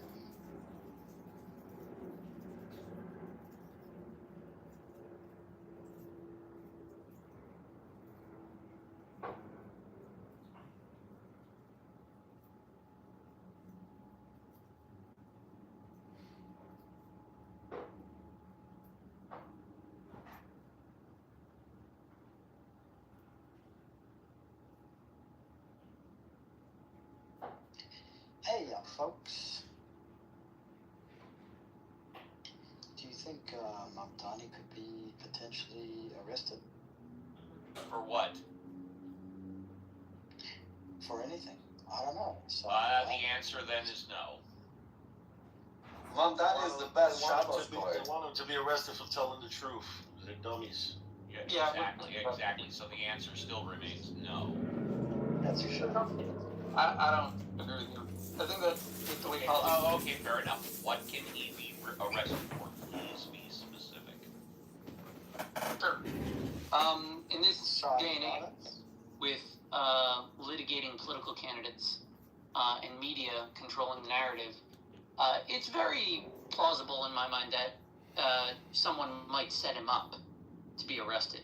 You know, there's a million. So in other words, you're saying he hasn't. He didn't been ask you that. He asked you specific questions. He said you, how can it be arrested? You're saying in the future. You're saying in the future he might be set up, so he hasn't done anything yet to be I don't know. arrested. Not. Why would he arrest one of our best Shabbos boys? The question was whether or not he could be arrested, not whether he committed a crime. Oh, I didn't know that you meant at any time in the future. I thought you meant for anything he's done up until this very moment. Please forgive me. Danny Donato thinks he could be arrested. For what? Please be specific. I don't know, maybe for inciting violence. Okay, so the answer is you don't know, which I respect. I respect the answer. I don't know. Could Madami be arrested for anything he's done up until this very moment? I don't know. Oh, fair enough. Do you think he should be He arrested? could be arrested. He hasn't And done he can be anything that would cause him to be arrested. Yes, he has. He's violated the What 1945 has he Communist done up to Control this very Act. moment? Please be The specific. 1945 Communist Control Act. It just takes willpower to enforce the law. Was he born in 1945? The law was written in 1945, and it's Was 2026. he born in 1945? No, Steve, he was not born in Okay, 1945. so we'll try again. What has he done up until this very moment that Steve, justifies him being arrested? this isn't an interrogatory. Please be specific. I gotta get to court. I gotta get to the real court. I'm suing Scott Besson at the IRS, and he's an elite faggot worth $100 million. Steve, you're worth nothing. I gotta get to real court. Have a good day, Well, gentlemen. there's a fantastic answer. If you're asking, has Mondami done anything up to this very moment which justifies him being arrested? The answer is no. If you disagree, let me know and be specific. All right, there you have it. Since they're talking about future things, hopefully Bibi Netanyahu will have a heart attack on the plane coming There to New you York go. City. Now in you're September. talking. Is it possible that No, you're right. Is it possible you have a heart attack, he has cancer? Let's hope so. Exactly. Is it possible that Mondami in the future, before he dies, what is he, in his 40s? For the next 40 years, is it possible that he might be arrested sometime in the next 40 years? The answer is yes. Anything's fucking possible. Yeah. Well, I would disagree with that, Mr. Steve, because if we're going by what we know about the Mayor Mondani and his track record so far and his approval rating and everything he's done, actually in the next 40 years he's more than likely either to be some type of senator or maybe president. Doesn't seem like he'll ever be arrested. Yeah, He's Uganda. presidents never got arrested. Was he born in the U.S.? No. So he can't be president. See, the IRS, CI can make these Born in arrests. the U.S., he can't be president. They are stealing from the pensions, Yes, he can. rerouting it to NGOs. Arrests are coming. Born in Uganda. The new Donald Trump Department of Justice is preparing to make thousands of arrests over the next 60 days. Todd Blanche is waging legal warfare against the Democrat, liberal, progressive, faggot socialists. It's lawfare, boys. Get ready for lawfare. When he gets arrested, I'm going to be the prison guard. Is that all right?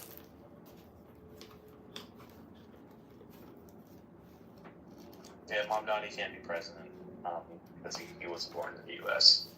He was born in Uganda. Obama was born in Indonesia, but we were able to fake a Hawaii birth certificate. See, if you believe that the CIA, I think they should arrest him just for being born in Uganda.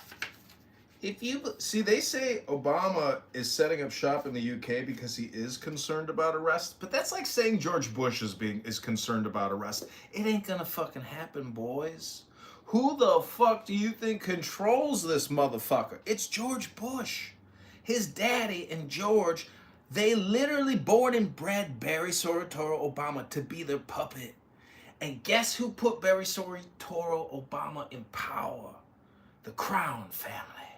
And what do the Crown family manufacture at Material Defense Industrial Complex Incorporated? ADP or whatever that company is called. Anybody know what it's called? Can't remember the name of it. Anyways, the point is, war is just a small fraction of the economy when you think about it compared to vaccines, because the multiple acts passed by Congress, the biggest being the Triple P loan, $1 trillion was passed out. Every single Tom, Dick, and Harry apparently owned either a media production company or a barber salon or a hair salon. And it didn't matter if you worked in the police or in the Metropolitan Water District or your local government, because in many cities like Chicago, almost 50% of all the people that live there are employed by the government. And many of those government employees decided to take out a fake loan from the government because they are thieving, greedy, faggot retards who said, if everybody else is gonna do it, fuck it, I'll do it too, baby. How much should we do, baby? 25,000? 625,000? 2 million? How much is too much, baby? This is the end of the world, right? It's the pandemic, baby. Things will never go back to normal. Ain't everybody gonna get vaccinated so we don't pass around this global pandemic apocalypse. Hello?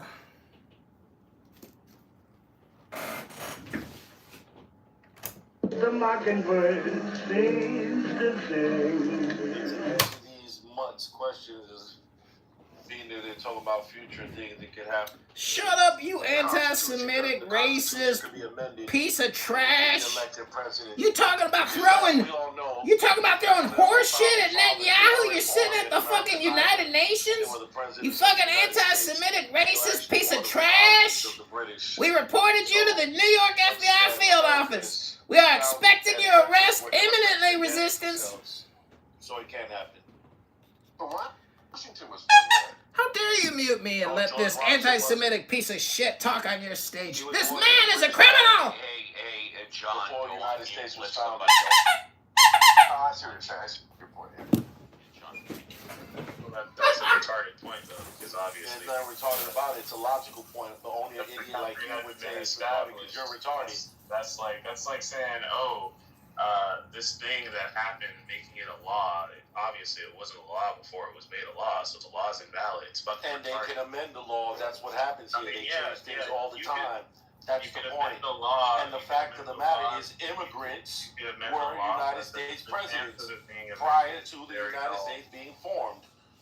Those were all a bunch of European Think about it, Mr. Resistance. There could be a law giving you actual fucking brain, but unfortunately, I don't think anyone's going to pass it anytime soon. So, just because you don't know what the hell is going to happen anytime soon, or in the past, or in the future, you don't know. It will happen, or it's just like millions of people said for many decades that Donald Trump would never be the president, but for some reason, he became a president. So it don't matter what the fuck you think. Alhamdulillah, he became president. Alhamdulillah. Hump to your mother. I think I would be. I don't know that we could get a constitutional amendment passed because it takes 2/3 of the states, I guess, and 60% of a 2/3 majority in Congress. But if we could, I would not be opposed to it because. And 75% of governors. Yeah, because you can get. I mean, you can be any other office without being a natural born citizen. You can be Supreme Court Justice. You can be Speaker of the House. You could be Senate Majority Leader. Arguably, the founders seem to see the Speaker of the House as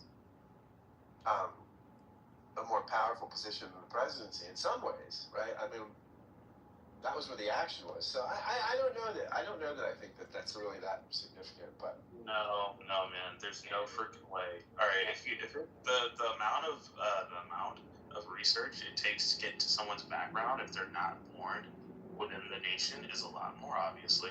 And the fact that it was required that people be born in the U.S. there's a reason for it, because foreign influence being given to someone who has the highest position in the entire nation is not smart. Yeah. I mean, I think there was a serious. There's already foreign influence here. There was a serious concern. Yeah. Somebody let's imagine a foreign influence that goes deep to someone's very roots, and they're born in a communist country. Yeah. Resistance, can you stop being anti-Semitic? I think in the 18th century, you white Europeans actually stop it, and let's just say stop interrupting Ahmad. Okay. Yeah, in the 18th century, I think the fear that hey, some British noble's going to come over, get elected president, and turn us back over to the British. I think that's a legitimate fear. I think today, I mean, I think like somebody that's a naturalized citizen, especially if they're poor. I mean, look, my guess is a lot. I get the background stuff, but I mean.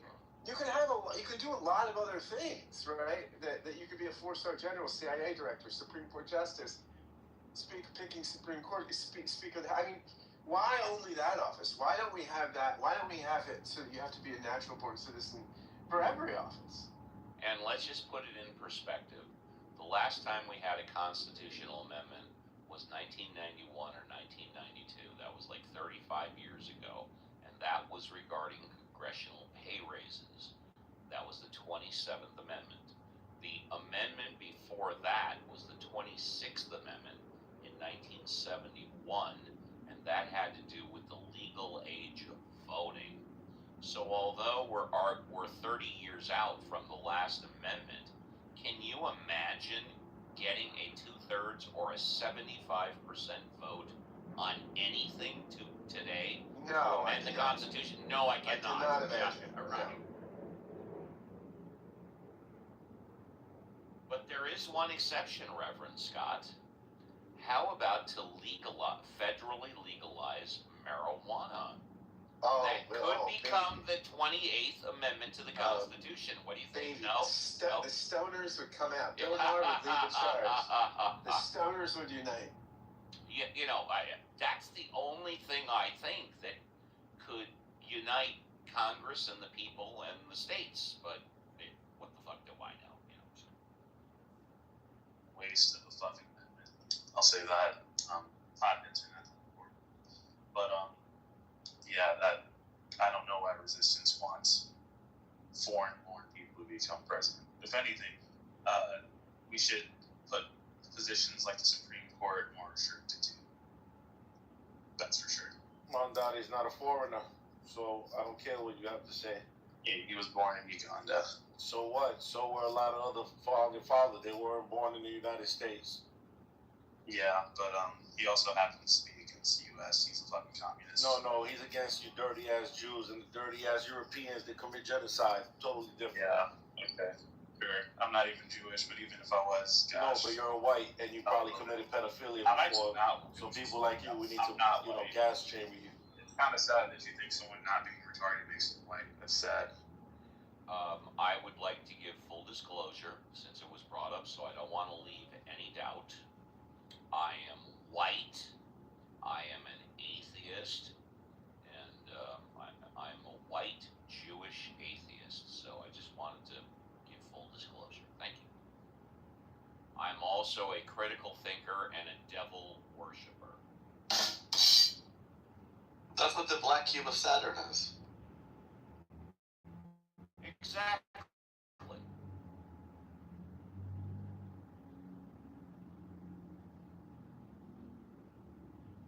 Did Resistance get kicked or did he lose? I haven't kicked anybody, but have fear. I kicked him. I kicked him for anti-Semitism in general. Oh, okay. But have no fear, you all. I'm not running for political office. I've got way too many skeletons in my closet. Yeah, that's sad. I wanted to hear him spew his retardation more on stage, unfortunately.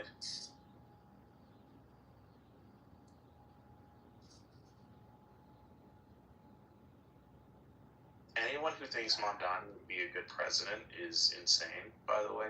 And it makes sense that that resistance guy would look like him because he literally is against Western civilization.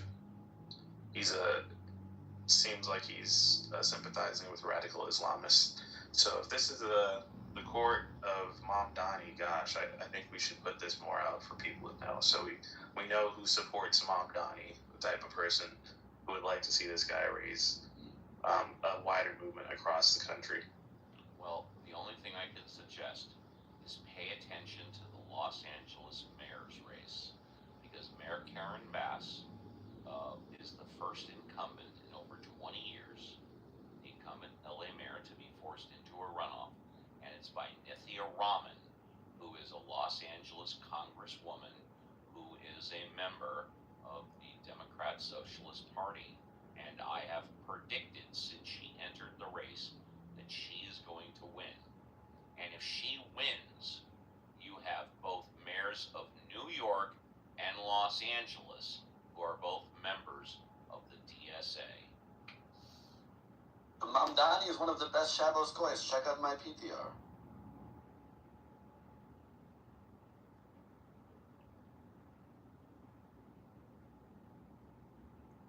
I don't even get the joke that's supposed to be from that, but it's just so ridiculous.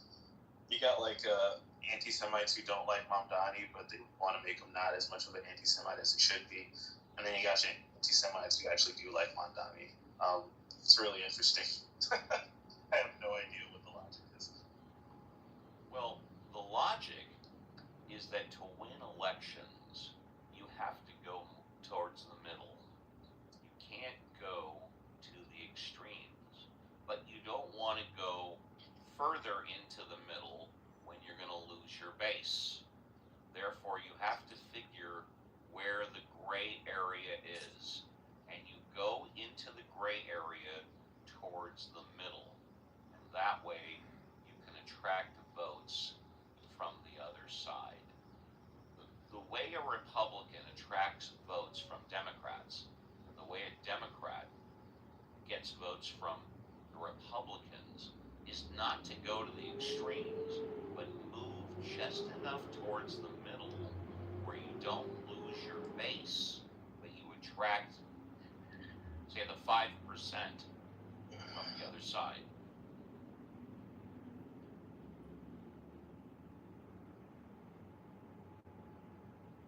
And 5% generally is all you need.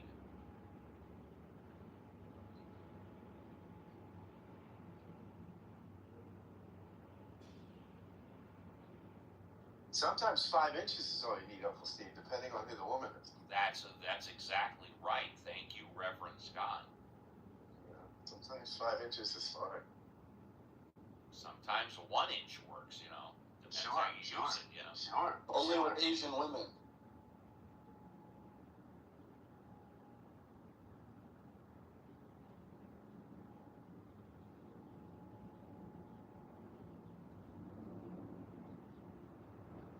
I think that the Democrats would run DSA here. And I'm such a slut for authority. I think they should run DSA candidates for the next 2 years, leading up into 2028, and nominate someone with the same mindset as Mamdani for president.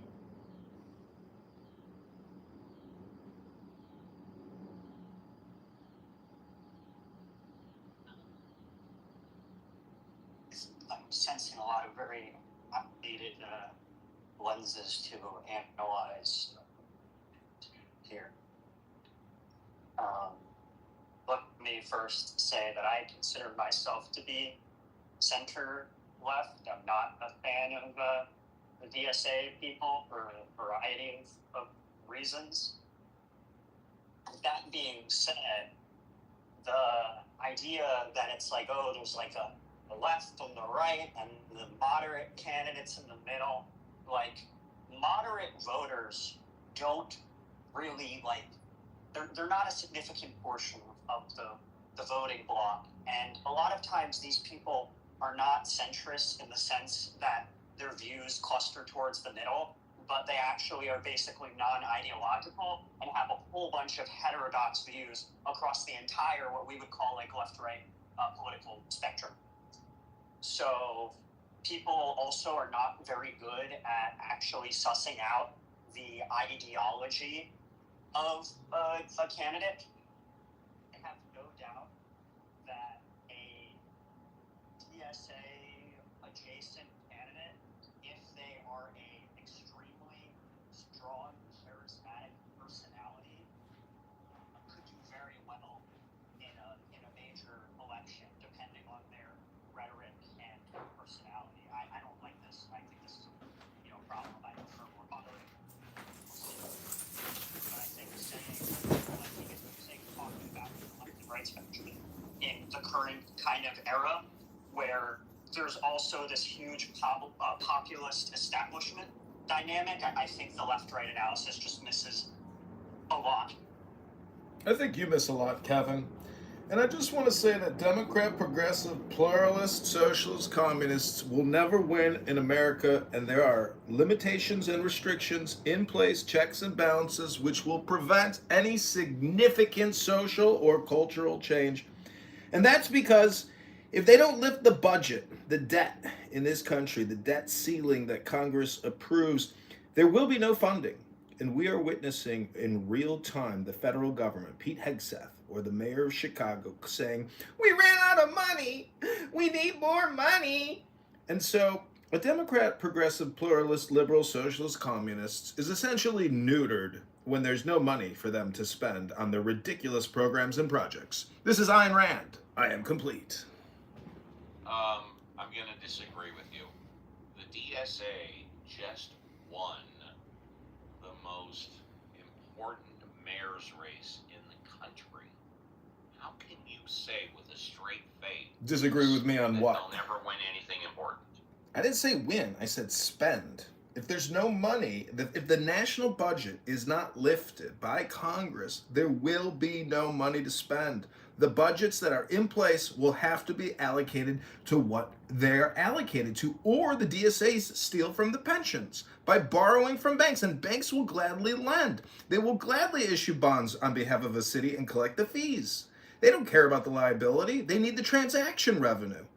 The point is, a Democrat, socialist, pluralist, liberal who spends the whole month of July creating content with rainbow flags and freak clowns is never in any significant way going to lead the people to glory, to victory, prosperity, and abundance, because they are faggot retards, retarded faggots, who kiss people at parties. Would you prefer them to create content with your wife?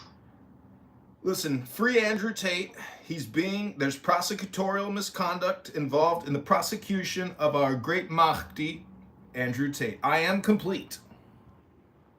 Yeah, it's always, I like what you're saying. You string together a lot of words And, in certain contexts, those words might actually have meaning, but you manage to spin them in a way which is almost entirely devoid of all meaning. Projection alert system has been activated and detection has been made. A projection mirror has been put up to collect your projection. A projection mirror is collecting your projection. A projection mirror is collecting your projection. I'm getting. Could you just take him? Like, he's not actually engaging in a conversation. He is excellent at bait. Hello? Master Bader. He's as a they master say. He really is. And it's like, I'm not. You're projecting onto me your own bait. You're calling me a bait or gaslighter when you're the bait or gaslighter. You're the bait gaslight, not me. That's you, Kevin. That's all you do. Faggot retard. Retard faggot. Well, okay, interesting. So, are you guys? This is the stage you want? It's up to Reverend Scott. Let's lay down the facts very quickly. How do we move down? How do we move down for a second? Well, that's up to you. That's it. Let's give the facts for 60 seconds. The DSA just won the most important mayor's race in the country. That's undisputed. We now have the second most important mayor's race in Los Angeles, which I spoke about 5 minutes ago, and it's the first time in over 20 years that a Los Angeles who's breathing heavy? Oh, sorry. I'm sorry. I didn't know it was I had you. a very difficult workout yesterday. No. That's fine. I'm sorry. Pick something Okay. up. No, Sorry, it's okay. Sorry about that. No, it's okay. So the DSA, Mandami, won the New York mayor's race, arguably the most important mayor's race in the country. We now have the Los Angeles mayor's race for the first time in over 20 years, where an incumbent Los Angeles mayor has been forced into a runoff by a DSA candidate, Nithya Raman, and I predict, my crystal ball says, she's going to win. So regardless of what anybody says about national politics, presumably the Congress or the Senate, you've arguably got the two most important mayors in the country, which are probably going to go to DSA. So there you have it. We also, even if you are anti-progressive, anti-DSA, anti-Democrat, I think it would behoove you to actually, not you, Steve, but others, to have like an honest assessment of what people like Mamdani are and the kinds of campaigns that they run, because frankly, a lot of the critiques just fall very flat. I think that when somebody is, we're calling somebody, like socialist or communist, like the guy did not run on a platform of, seizing the means of production, for the working class, for the workers. He's basically running as like a, FDR style, I guess you could say, or like early, 20th century progressive style. Basically, we're going to just like do more social programs. None of the programs that he mentioned, even for like radical ones or ones that I think are kind of stupid, like the pilot program for public grocery stores. Like, this is even something that already exists in a few capacities. There are state-owned or municipal-owned grocery stores in a number of rural places where there wouldn't be sufficient market demand absent that. And then also a ton of states in the United States have publicly owned liquor stores. So, I think it's a stupid proposal. But then other stuff like free buses, plenty of places have heavily subsidized or free public transit. You can make an argument if it's good or bad, but it's really not that extreme. Free universal. Not that extreme when somebody else has to pay for it. Very extreme. Not very extreme. You're just an altruist. That's what altruists say. They say it's not extreme. It's no more extreme than It's not extreme stealing and taking from other people for other people. That you're sacrificing other people for other people.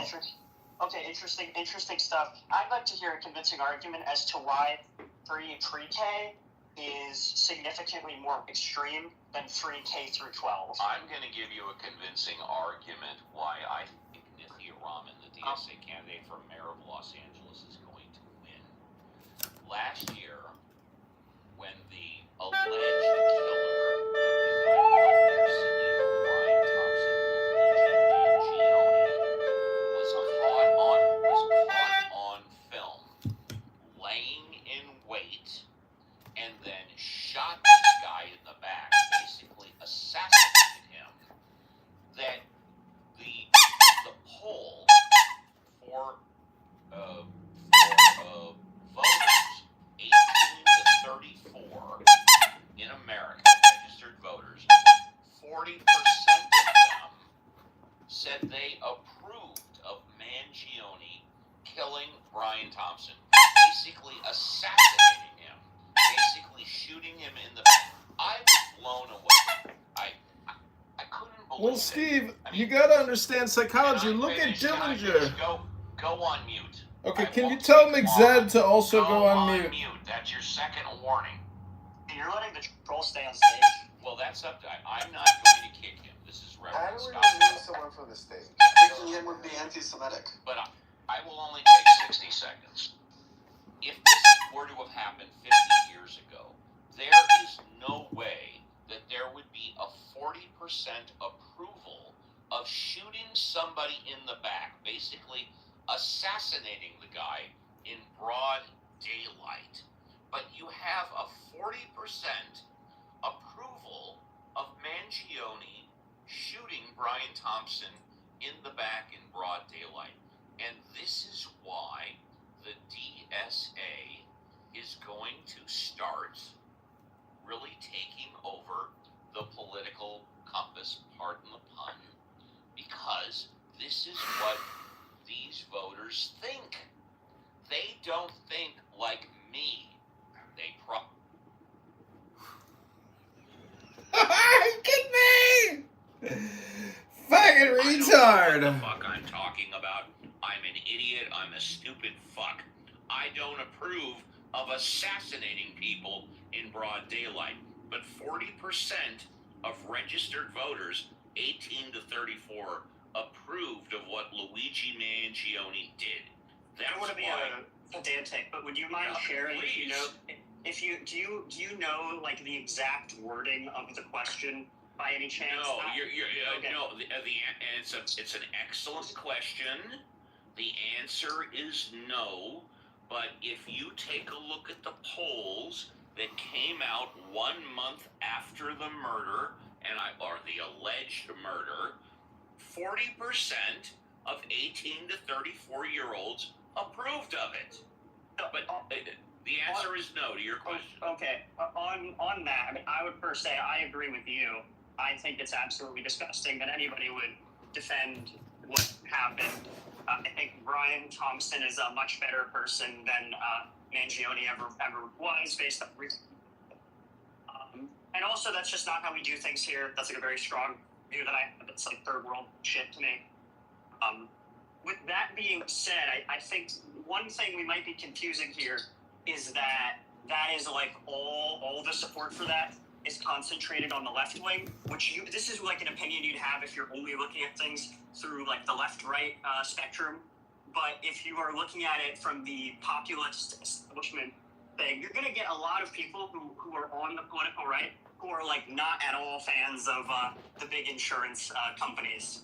And this is, I would need to find exact like partisan data on this, but to speak a little bit anecdotally, I remember looking at like right-wing YouTube channels where this happens, specifically like Daily Wire stuff, Ben Shapiro's podcast, Matt Walsh, and they were all saying, this is terrible that this guy was shot, which I agree with, was terrible. But a lot of their own fans in the comments are saying like, no, like basically like fuck these people. Like these people make like I pay so much money in insurance, they make money by denying people coverage. Like the upset with the health insurance industry is not something that is exclusive to the political left. And insurance is a scam. That's why I say America. Also, I wouldn't extrapolate this out to say that this gives DSA candidates a high likelihood of winning because there's a lot of support for this. Once again, my previous point, which wasn't really addressed, I think we're heavily over-indexing on ideology here. Voters are not good at determining the ideology of the candidates. Voters don't really understand ideology, and a huge percentage of voters are basically partisan, non-ideological. Wouldn't you say that most voters are able to identify key aspects of a candidate, like just by advertising to the voters? Let's say I'm a Republican and there's a candidate against me who says, oh yeah, trans kids deserved the right to have like operations on them. Just one message like that is going to get a voter to understand their social policy very quickly. Would you agree with that? I would largely agree with that. I think even in that, we're saying that being single policy position presented in an advertisement for or against can heavily influence the way a voter perceives a candidate in their entirety. And to the extent to which the messaging we see on TV is accurate, then voters might be able to assess ideology. But I think largely these things are inaccurate on all sides. People present themselves, people present, other people, honestly, they present this information in the way that gives them the most, to their perspective, the most likelihood of winning, and their opposition the least likelihood of winning. So I agree with you, but I don't think your point actually disputes my point.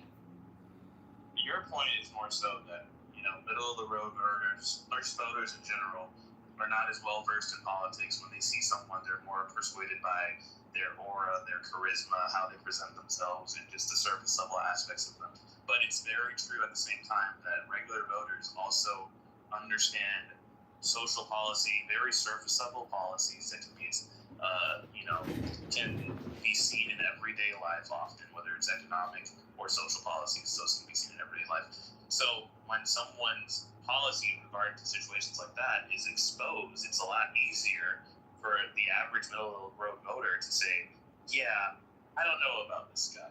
And with the DSA, there's a lot of candidates like that. And unfortunately, in cities like New York and Los Angeles, they have a lot of better chance. But in a freaking nationwide election where you have to worry about states like Tennessee or Ohio or Iowa, social policy is a lot easier to convince them and say these guys are freaking weirdos, which the DSA is filled with freaking weirdos. And that's why I said I kind of hope that the Democrat Party leans on these guys for the next 4 years, because just like the Republican Party wants to avoid crazy left-wing Cortez, it's in the Democrat Party's best interest to avoid retards like Hassan Piker, and the DSA is just a bunch of Hassan Pikers. I broadly agree with this. I 90% agree with this. The only thing I'm saying is that it's not a given. Very few people will acknowledge this, but I believe Mamdani ran a fairly moderate campaign. He didn't run on defunding the police. He has said a lot of nice things about NYPD and says we need support, we need public safety. All of the social programs are ones that are very much within the Overton window. He ran a campaign rich in populist messaging, but he did not present himself as a radical. And if he did, I don't think Hassan Piker could have won that election. It says too many absolutely crazy things, and I just think a lot of people want to conflate these together. But broadly, I agree with you. I would like the Democratic Party to really ostracize these people that are actually truly anti-capitalist, anti-Western. This is to me unacceptable, and I agree with you, but I just don't think it's I don't think it's completely outside the realm that if they're otherwise good candidates like Mamdani and they run fairly moderate campaigns, that they could win. So then my question to you would be, considering you think he ran a moderate campaign, do you think if he ran his campaign against Trump rather than Kamala, that he would have beat Donald Trump on a nationwide election?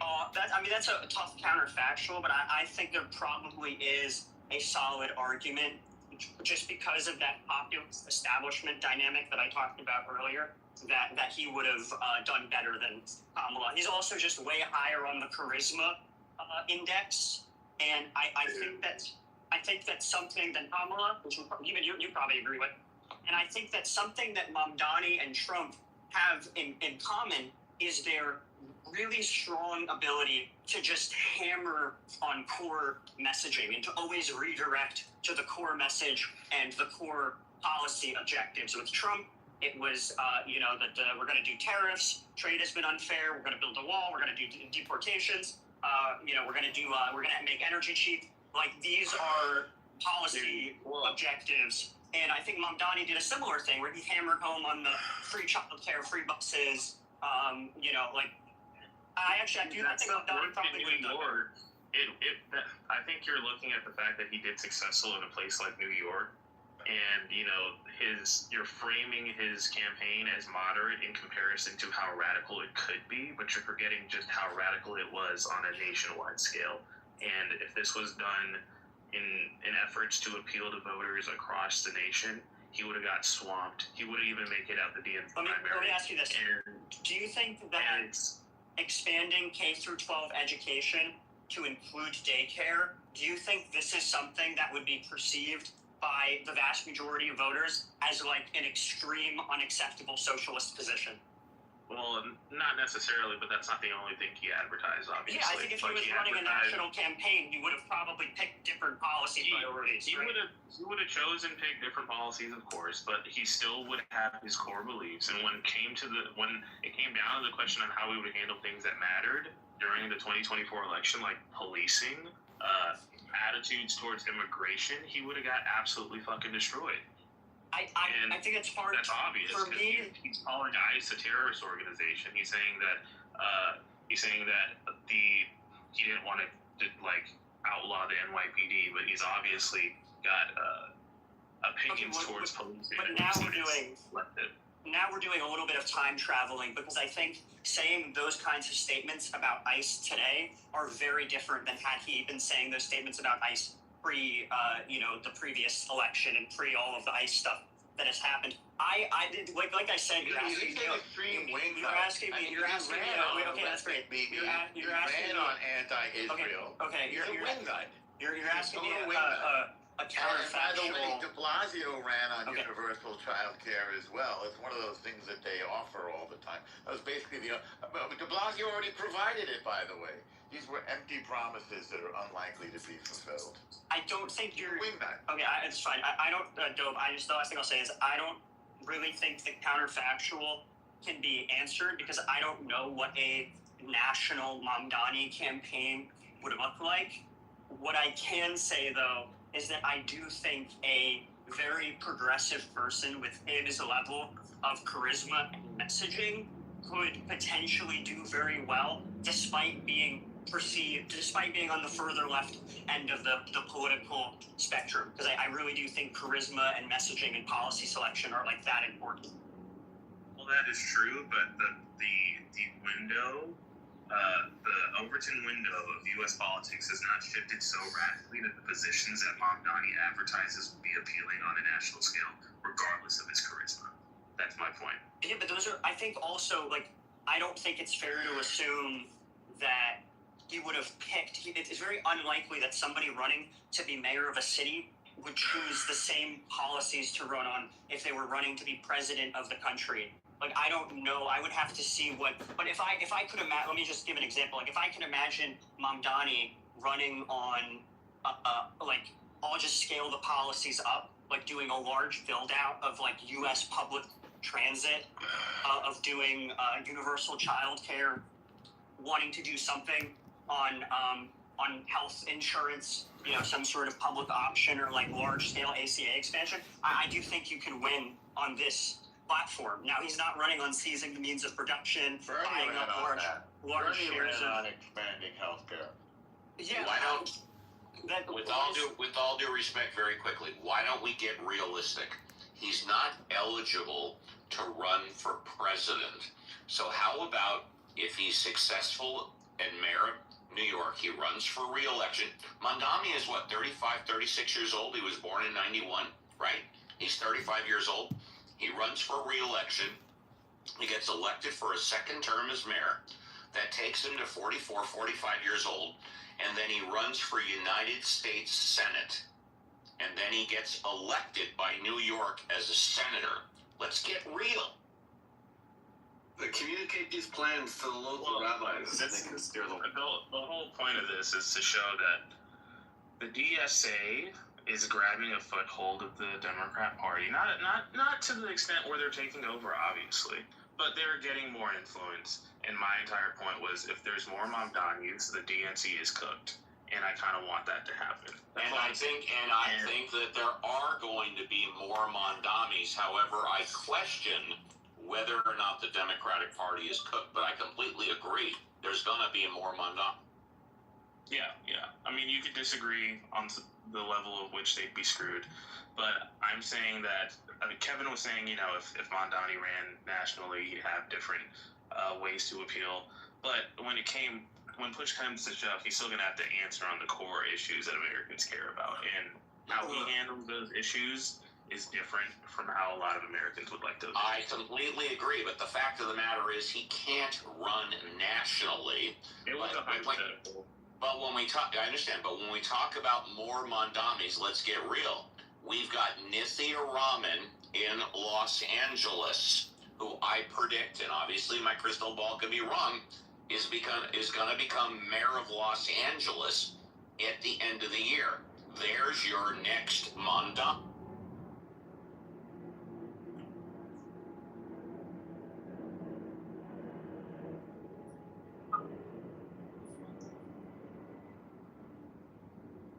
I was just going to say, Mamdani is basically, so my way of judging how Mamdani would perform nationally is to check the approval ratings of Congress members like AOC and Elon.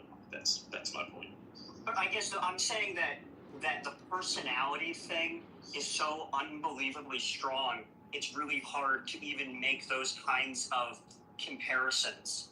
Like, I don't think the voters are not largely voting based on policy platforms. This idea that the voter is sitting down with 4 Windows tabs open, comparing policy platforms and determining who to vote for based on that. This is just not how voters actually operate. The political science research on this is pretty clear that voters basically choose who they want to vote for, and then they adopt the policy platform post-op, which seems crazy, but I could give this is like my area of education, so I could give specific examples, but I don't want to bore people in the room. So just take my word for it. I think that these candidates that are running, we are in a populist era right now, and populist candidates have an advantage. If most people think that the establishment is not working for them, almost by default, people are going to gravitate towards these kinds of candidates that are speaking up against the establishment, that are saying these people are crooked and corrupt. I mean, this is why Trump did so well. If Trump, has won multiple, like the idea that a Mamdani type figure is just outside the realm of possibility, I don't understand how this could be your worldview. And I say this as someone who is I consider Mamdani very, very much to my left. Anything is possible in U.S. politics. Donald Trump being elected 10 years ago, well, I thought it was insane. So there's that. What I'm saying is that doing all of the things you're saying are true, that towards what matters, voters are drawn towards populism. There's much more that I feel you're not accounting for, which is that the policies at the end of the day will be things that people judge their decision on. If you look at post-vote polls for a lot of voters, they saw Kamala Harris as radical in comparison to Donald Trump. And it wasn't just because Donald Trump was a populist, if anything. Donald Trump had already been president, and we had seen what he had done before. His first term, as much as it was anti-establishment, it was nothing like the most radical populist would look. So there was much more going against Kamala because of her policies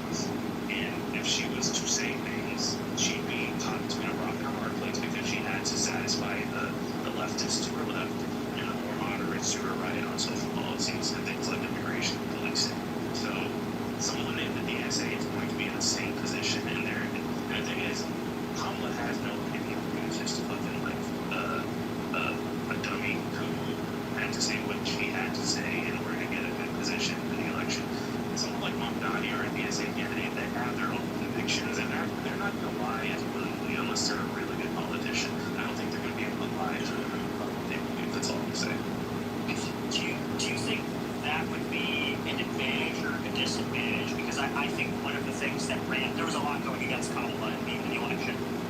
Mainly that there was just a global tidal wave against incumbents in the inflationary environment. But I think one thing that voters did not like is that she was seemingly unwilling to alienate any of her voters. And at a certain point, you do have to say, like, these are my positions. Even if you disagree with some of them, I still hope you vote for me. And she was unwilling to. I just don't think the policies that what are we stopping this because we're repeating ourselves a little bit. But I just don't think.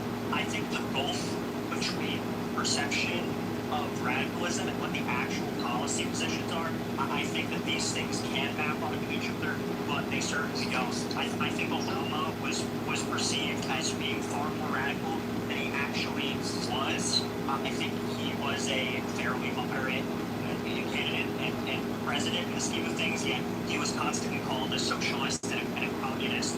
And I think that people like, Trump, too, second term Trump ran on a fairly extreme policy platform. I mean, global tariffs, for example, that's an extreme position by any stretch. And he was perceived as more moderate. I just don't think voters are good at assessing how extreme a candidate is, and I actually don't think they care about this. Will the mods allow Okay, thank you. So, I think of course, Smurf. For you, always my friend.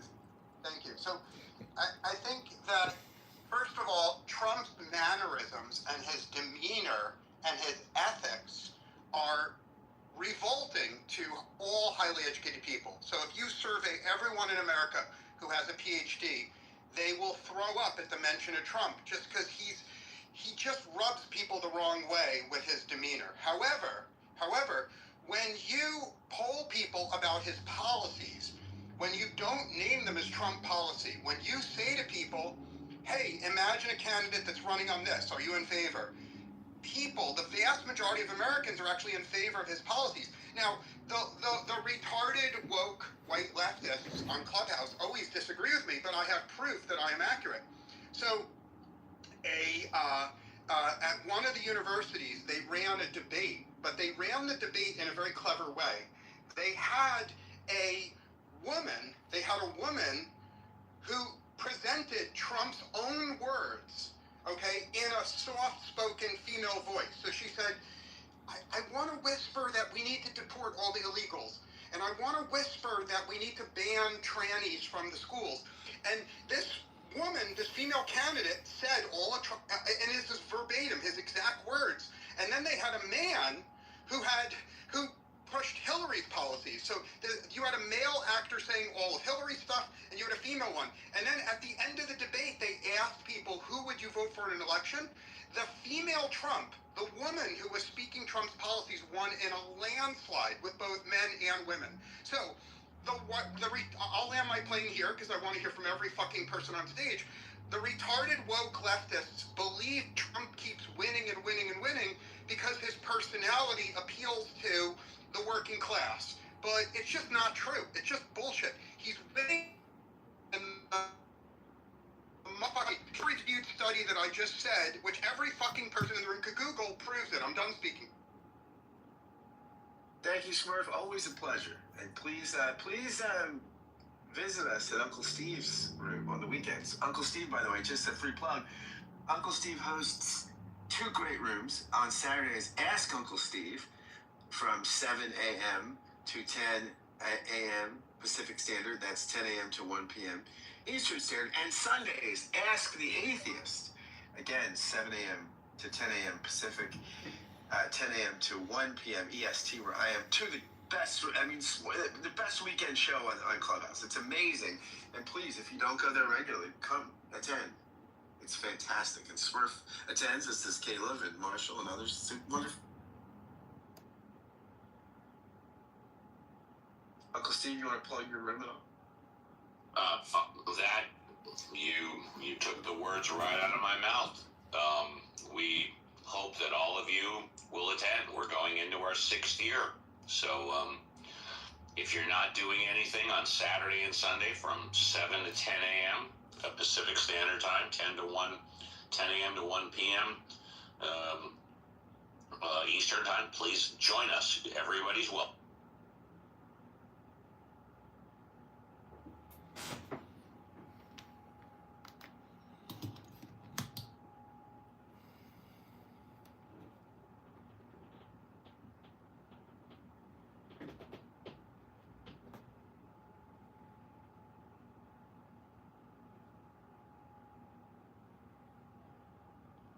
Alright, Smurf, anything else for us, buddy? You're on fire today. You were great with politics, you've been great with Philadelphia, and Pennsylvania geography and lifestyles. You've been on fire today. We love Smurf. Marshall, how are you doing, pal? Oh, I'm doing great, man. How about yourself? How are you doing? I'm all right, pal. We're just talking a little blood libel today, and this is as Christians, we're concerned with the history of anti-Semitism. We do not like blood libels. No, we as Christians do not. We as Presbyterians in particular do not like blood libel. We don't like it. I'll answer you succinctly, Scott. So since people were criticizing what I said, I posted a link in the room chat that shows a soft-spoken, kind-hearted female Donald Trump kicking the ass of a male Hillary. And any honest person in this room should read it. It'll probably change your priors. Separately, I'll be succinct here. The most popular policy of Trump, by far, when you survey Americans today, is his policy on trannies. The Trump tranny policy of not allowing people with penises into the female locker room polls at 80%. And the Trump policy of not allowing people with penises to compete with little girls in sports polls at 70%. So I think America is gifted. America has the providence of God smiles on America. The providence of God has persuaded all of the white leftists on Clubhouse to demand policies that are so unpopular they guarantee that Democrats will lose some elections. So the Democrats are going to lose Michigan. They're going to lose. They're going to lose Maine. They're going to lose a lot of elections because the Democrats have deliberately chosen the most unpopular position in America, and it's unquestionable. It's like religious dogma, right? I'll post the link. The religion of the Democratic Party is that you must have penises in the girls' locker room. And anyone that says you shouldn't is an apostate to the religion. They're actually risking death by saying it. So America is blessed that the Democrats have chosen to commit suicide by choosing a policy which they know for sure, they know with absolute certainty is going to lose them elections. And they do it because they believe in it. And it's admirable to believe in something even if it's unpopular, but that's the fact. And I have multiple links that prove it, and I would invite all the white leftist retards on stage to try to refute what I'm saying.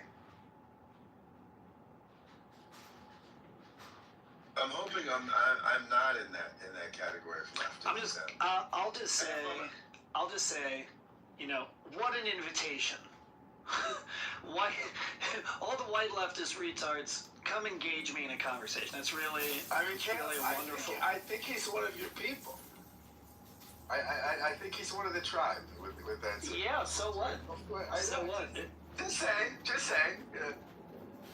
Beautiful. I love it. I like him. He was the best troll on the app, and I probably the most interesting troll here. I love him. I think he's the absolute best.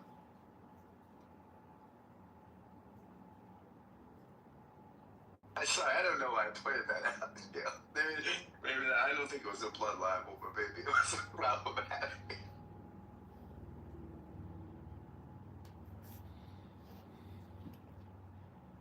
But by the way, the commentary guys, I don't know if you all listen to this podcast, but it's one of the best conservative podcasts out of Commentary Magazine. Very smart guys. I mean, I often disagree with them on a host of things, many things, but they're great. And their discussion on the blood libel stuff, the history of blood libels, how this is a contemporary blood libel, I thought was actually outstanding. It's yesterday's podcast. If you wanna find it, it's in the title is Buco Mamdano, and I will put the link in the. I think you're correct. It is a blood libel, Scott, and to be succinct, throughout history, blood libels precede genocide. So basically, if you look at the Hutus and Tutsis, which everyone in the room should Google, one group of Africans, for reasons I don't fucking even understand, hated another group, and they were psyching themselves up to kill them with machetes.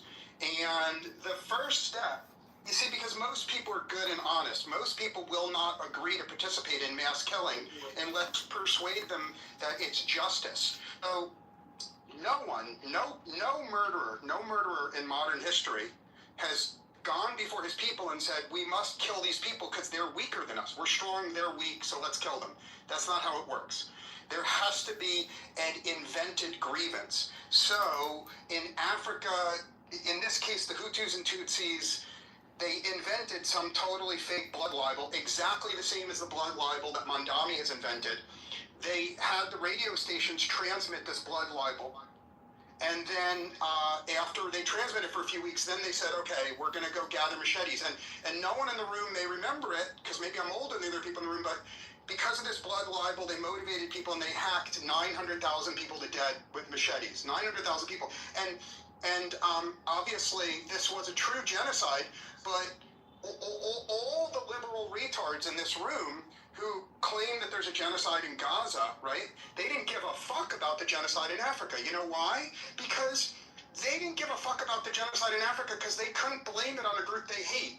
To the people in this room, it was one group of Africans killing another group. They didn't give a shit, right? Even though that was a real genocide of 900,000 people. Instead, the white leftists want to talk about a fake genocide of like 40, 50,000 people. And that happens over and over again. And I'm going to land my plane in a second. In Africa today, I think in Congo, one group of Africans has already killed 1 million other Africans, and no one in America even gives a shit. If you go to all the people that claim to care about Gaza, they don't give a fuck about the 1 million people killed. They don't give a fuck about real genocides. They only give a fuck about fake genocides against people they hate. So fuck them, bring them on stage so you can debate them. I'll debate you, Homer, in a very respectful way. Go ahead, Matthew. Why don't you do a little debating? Well, I've heard the argument before that, look, I'm no idiot. I know anti-Semitism is 1,000% real. And there are people, they're just going to hate Jews, and they're going to look for reasons to hate them. 1,000,000%. But I do think there are people, and they've been described people on the left, I don't know if that's actually true or not, and it really depends on the person, but I think there are people like me who genuinely like Jewish culture and genuinely interested in Jewish history and appreciate the Jewish people for all they've done. All they've done for the world. Disproportionately, I feel like the Jewish people have contributed tremendously to the world in many, many different ways.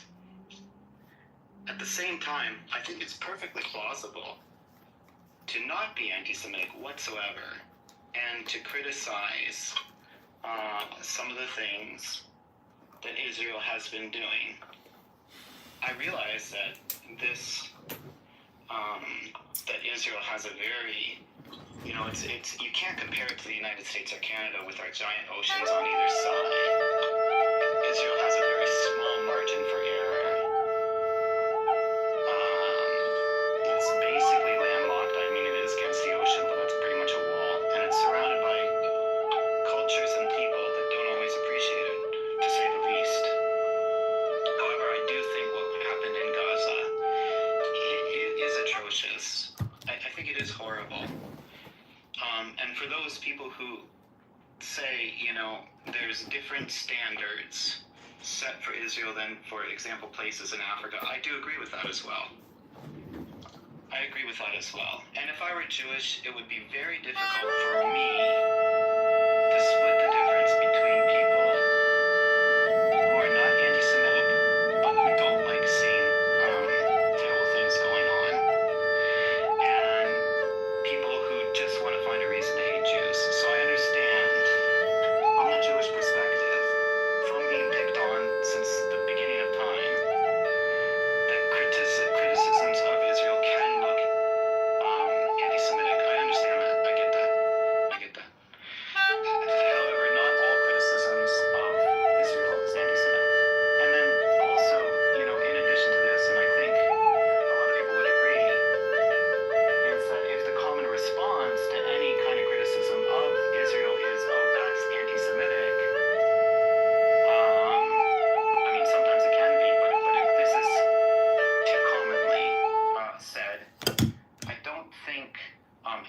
motivations of being anti-Semitic sort of have the same gravity as it once did. You know, there are news reporters, very popular newscasters coming out and saying, "Hey, I'm proud to be called anti-Semitic because that just means that I'm on the right side of history." And there's too many people trying to deflect by saying that, and we've caught on to this game. So it's a complicated topic, and to be honest, I think we shouldn't generalize about Israel. We shouldn't generalize about people with criticism. We shouldn't generalize, certainly not about Jews. We shouldn't generalize about anything. Yeah, I just want to say, and that's great, thank you. And I think it's certainly not anti-Semitic to critique policies of the government, right, of the Israeli government. But I mean, there's, in 2003, Natan Sharansky, a former Israeli politician and human rights activist, developed this framework to distinguish proper political criticism of the state of Israel from anti-Semitic rhetoric. He had the 3 Ds: delegitimization. So does the rhetoric in question deny the Jewish people their fundamental right to self-determination, or claim that the state of Israel has no right to exist, right, which we hear all the time on the left, and I've said that some of the left.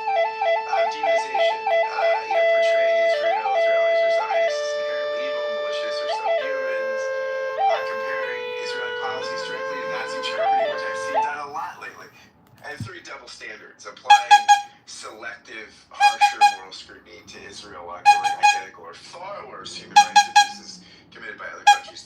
This happens all the time. So I think that all this stuff combined happens all the time. So it's not that criticism of Netanyahu or any specific policy is inherently anti-Semitic, but very often it is dressed up in this sort of. Can you repeat that third D again? Because I don't even agree with the first 2.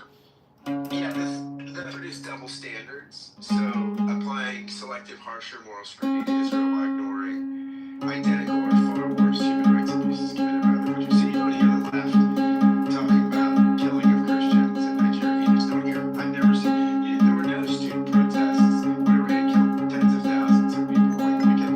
There just weren't any student protests, right? There's nobody on the left raised a word of protest, right? I mean, so this kind of stuff. There you go. Again, these are not my words. These are Sharansky's. Right. Let's go back to the first 2. The first one was delegitimization, right? Yeah. Does the criticism, basically, disregard the state of Israel's right to exist? Is that right? Yes. Delegitimize the state of Israel's right to exist. Right. Does North Korea have the right to exist by that guy's standard? Good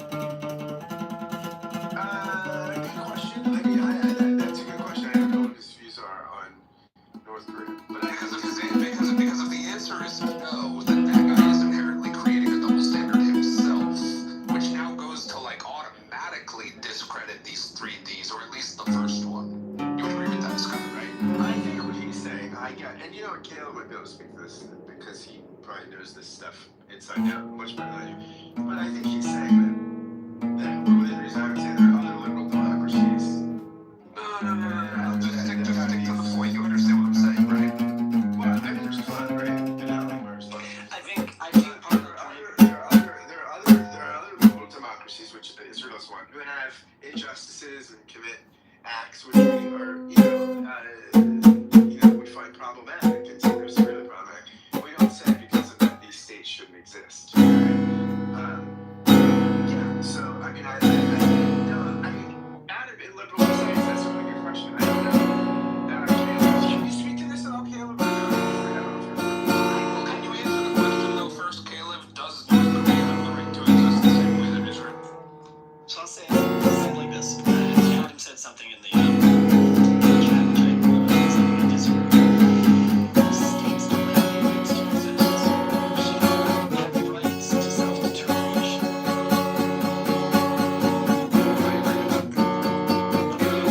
Jewish people have a right to exist. Not a right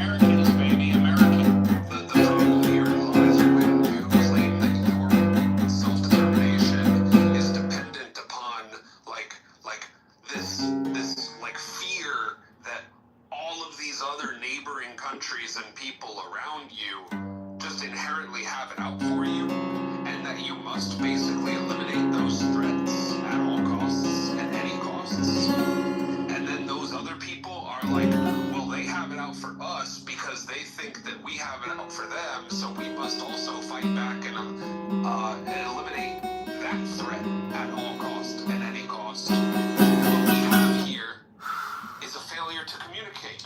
Yeah, what will likely occur is some sort of genocide in one regard or another, no matter what. Yeah, I mean, I agree with a bunch of that. I think I don't, yes, the State of Israel was created in large part because of safety of Jews and in order to have safety of Jews.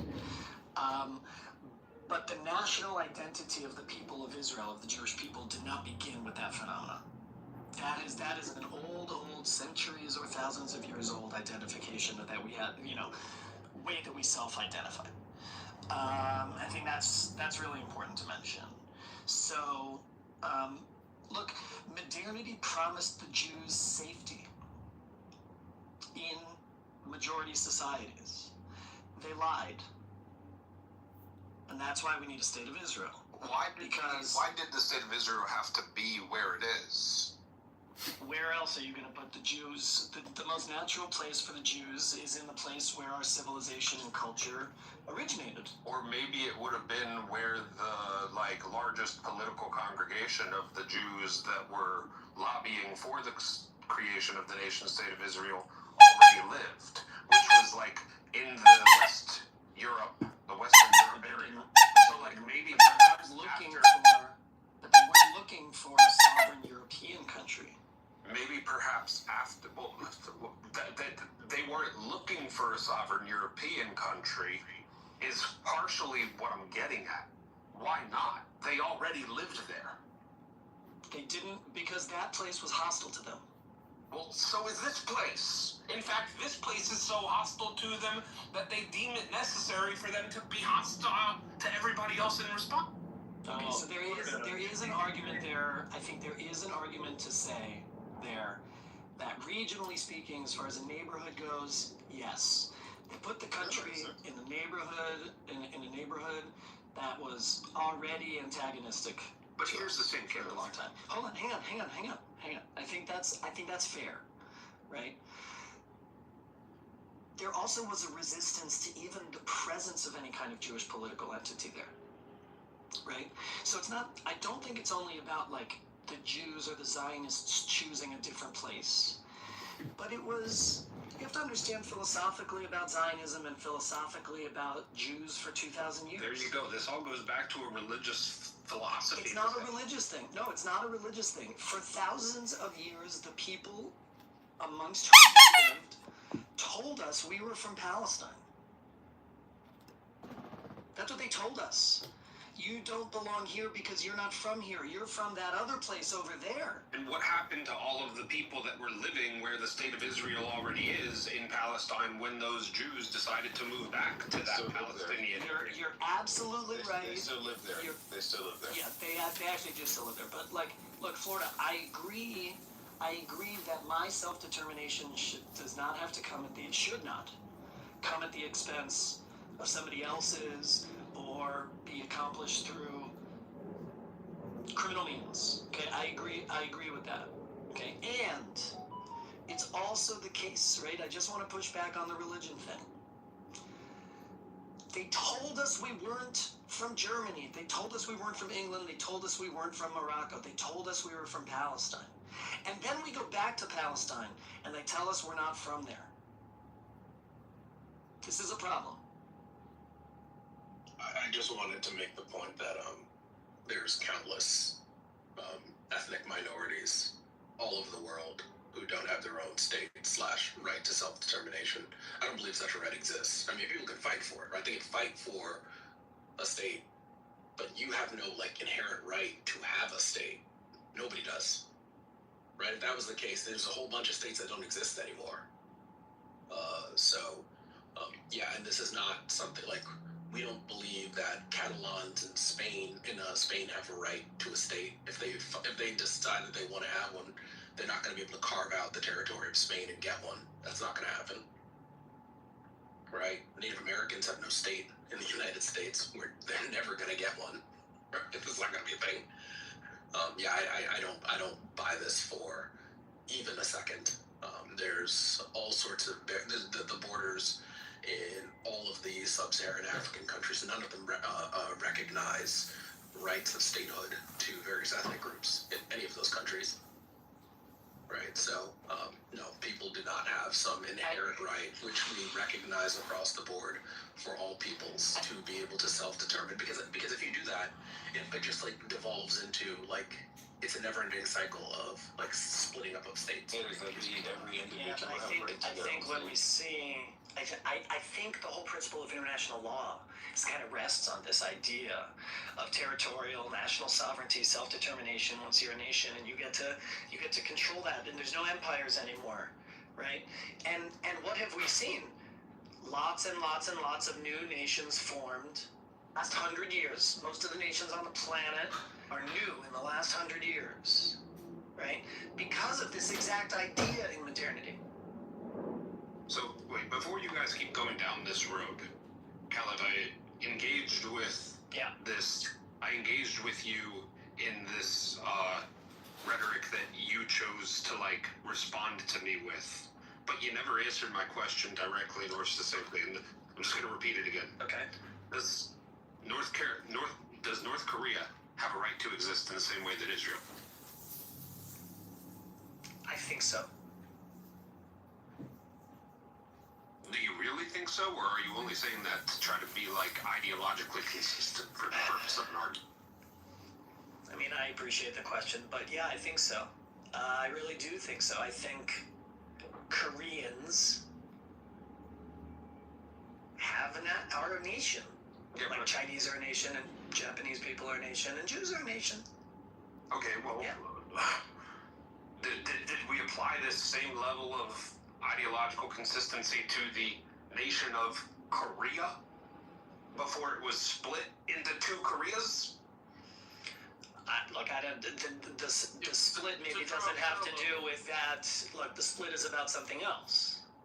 But you would have to create a situation where, like, outside countries enable the Palestinians to cede half of the territory of Israel, right, and control it, and they consistently support. They did that. That's called the 1947 Partition Plan of the United Nations. They did that. They were offered a state. They were offered a state the same way at the same time that Israel was offered a state. They chose to reject it. My point about the splits of, like, you're right that there's no empire, right? But, like, I specifically mentioned the borders of African states, none of which follow the lines. They're all European constructs. None of those lines follow a line that would tell you they're not ethno-states. They don't follow a line that says that this population has self-determination. It's a whole bunch of populations which would have never agreed to be in a state together, but were locked into a state by a third party, and now those borders are frozen. They're frozen. They can change them if they choose to. They're frozen. They can choose. They can change them if they choose to. Yes, of course they can. Anybody can. Yeah, it might happen. You can change borders through war. It might happen through war, but you can. I think that's the notion of self-determination, that discrete political entities get to define how they would like to organize as it relates to the rest of the world. That's my point. If you what's stopping them from changing the borders? What's stopping them from changing? You have to fight. So the argument that there's what's stopping them from?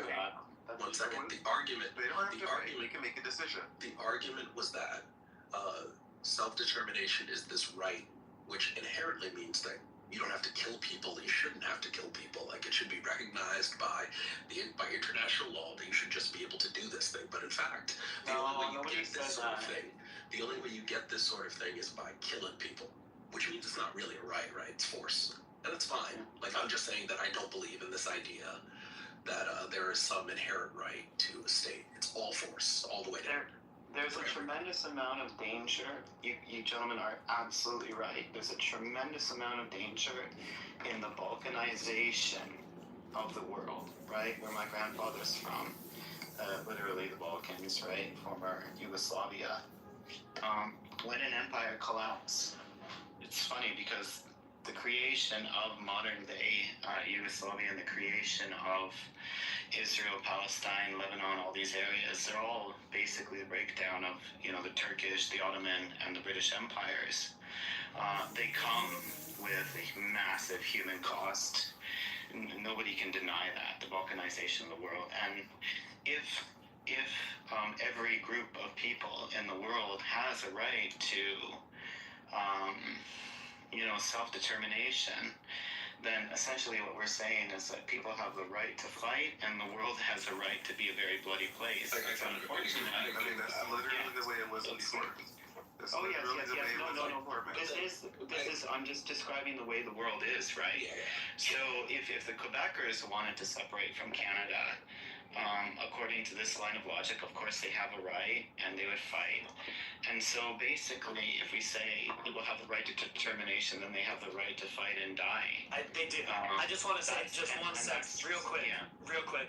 It is a part of the UN Charter, explicitly.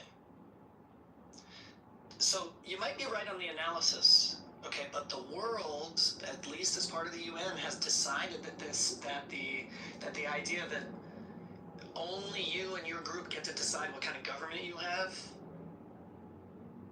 that's in the UN Charter.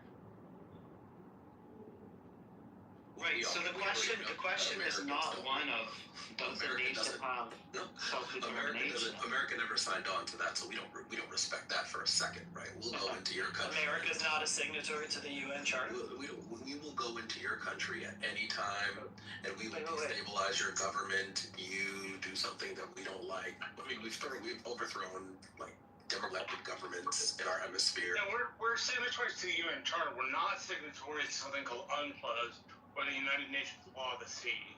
We're not signatories to that, but we are signatories to the UN Charter. Yeah, exactly. I think the question is not like, does Israel have the right to exist? At least not in the West. I've never heard any serious person say Israel shouldn't even exist. I'm sure they're out there. I'm sure there's outliers. I think that's more of a kind of like very, very stubborn people in the Middle East, where some Palestinians and some Israelis don't even acknowledge each other's existence. They're like, oh, what's a Jew? There's some people that have extreme points of view. They don't even believe that the other person exists. I talk to leftists all the time. They believe it. I mean, to which degree of leftism we associate with that is definitely a major conversation. Right. What exactly does from the sea mean when people change? I don't know. I think, to be honest, I think it means different things to different people. I don't think that's quite a serious conversation, at least not amongst mainstream politicians in the West. I think that's more of a different conversation. So the question is not whether or not, Israel has a right to exist. It's like, in what manner should any state, quote unquote, exist?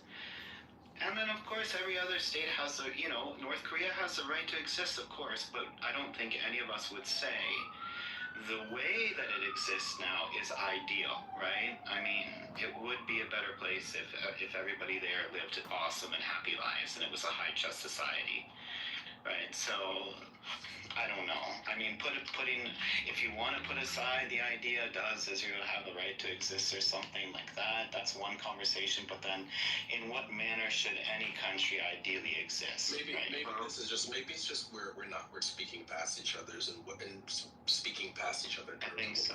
By right to exist. If by right to exist we mean you have the right to utilize force in order to secure your borders, then I can agree to that. That's for sure. I agree. But if right to exist means simply by deciding that you are a people group, you get a state and others have to give it to you because you've decided that. No, nobody's given anybody land. I don't think that is. I don't think anybody thinks. I don't think that. Nobody gave it to them. The only people that believe that are Palestinians, actually. Yeah, no. I want my own country. What I'm saying is like by the second definition, I mean America doesn't have a right to exist. America exists because like people fought and died for it. That's the only reason, right? And if somebody comes along who is strong enough and overthrows America, America won't exist. Right? It doesn't have a right to be That's there. why you gotta stay strong, Right, America. so- Stay strong. So that's the if that's the distinction that we're making, then I can agree to that, right? Like you have a right to do what you have to do if you feel like you deserve a state or want a state to fight for it. That's fine. You got to remember also two things that I think are important. Right, we're speaking in the abstract and trying to make generalizations. That's good. We also have to consider the unique history of each people. Got to think, who were the people that created the state? They were refugees. They literally had nowhere else to go. That matters when you're talking about the establishment of the state, right? And need and timing and all those kinds of things. Yeah, but that's not Well, I true. think They didn't timing have is any such a other place huge to go. That's not true. They didn't have any place to go. In fact, there was a debate about whether or not they should continue to assemble. We're not having concrete. I'm sorry. That's good. That conversation was going to degrade, Yeah, thank you. and we're not having that. The people on stage are great. We can have a great conversation. The timing thing, I think that's one of the most contentious issues, right, Caleb? It's because certainly the Jewish people did live in this part of the world, like concrete fact, archaeological evidence, many, many years ago. And then I often hear, I'm, just repeating back what other people say, trying to clear out the conversation here. People will say, well, my rabbi, like the rabbi that I know, he says, of course there's conflict because you have two groups of people that are native to the land. And then the question is, like, one of timing. Some people would say because the Jewish people were there first or for a very long time ago, they have the right to the land. And then some people would say, well, the Palestinians or the native people that have lived there most recently, they have the right to the land because they were there most recently. And that's kind of, I think, where it gets messy in the case of Israel, because you can imagine. That's not what I meant by timing. That isn't what I meant by timing. Well, I'm just bringing up this topic because it is an important part of the conversation, the timing thing. No, but hold on. That's not what I meant by timing. What I meant by timing is like relative circumstance, right? Oh, okay. Then I agree with you. That's what I'm talking about. Right, I'm not talking about over time who was there first. I'm talking about like the circumstance of the Jews at that time. Right. Yeah, but the way people talk about it is if the Palestinians are not on the land that they claim as their territory, right? Whether it's within Israel and the 2 million Palestinians that live there, which you call Israeli Arabs, that live 15 minutes walking away from a neighborhood like this, and then you have Caleb knocked himself out. And then you have the other people in Gaza and the West Bank and Jordan where they used to live. Like the Palestinians are still there. Yeah, they are. They still have them to make states. I don't think the critiques of Israel have to do with the way that Arab Israelis live. It's mostly to do with the West Bank and Gaza specifically. But if you're talking, I do want to bring this thing back to timing because I think it is one of the most contentious issues. If you give it an example, imagine, I have English blood, like I'm half British, right? My grandmother was born in England. There would be a tremendous amount of pushback if everybody with native, or not everybody, but if the people with native English blood went back to England and pushed out or kicked out the recent immigrants. So, for example, the Chinese English or the Indian English or something like that. So if you make that analogy, I think if you make a fair comparison, if the British did the same things as people with Jewish blood moved back, there would be this problem. And I think this is the primary cause of the conflict. Because like we're supposed to be quote unquote post-colonial, blah, blah, blah. I know it's not true. And I'm not saying that white people are in any way any better than any other group of people in this world. We certainly are not. White people have done absolutely horrendous things. But I think the analogy does stand. You can imagine if you can imagine. I'm also Slovak, right? Half Slovak. I do have a right to go back to Slovakia, apparently. I understand that I do. But if I went back to Slovakia and I kicked out Romani people from, they're kind of nomadic peoples, but they make up about 30% of the population of Slovakia. And to be honest, they're not the most valued group of humans in Slovakia. They're very much looked down upon. But if you had millions of Slovak ethnic people from the United States and Canada and Argentina and other places moving back to Slovakia, kicking out all the Romani, there would be a massive uproar. I think very similar to what's happening in Israel. However, is that what's happening in Israel? Is that what's happening in Israel? That's the problem, is that people are imagining things that are not actually happening. Well, they correct me. I'm all ears. I'm all ears. Yeah, well, nobody's kicking anybody out. I mean, I was here on October 7th. I saw October 7th happen. I got a link from this app that showed me the people in Gaza attacking and killing Israelis, right? I watched it. The Israelis were not kicking people out of Gaza. That wasn't happening.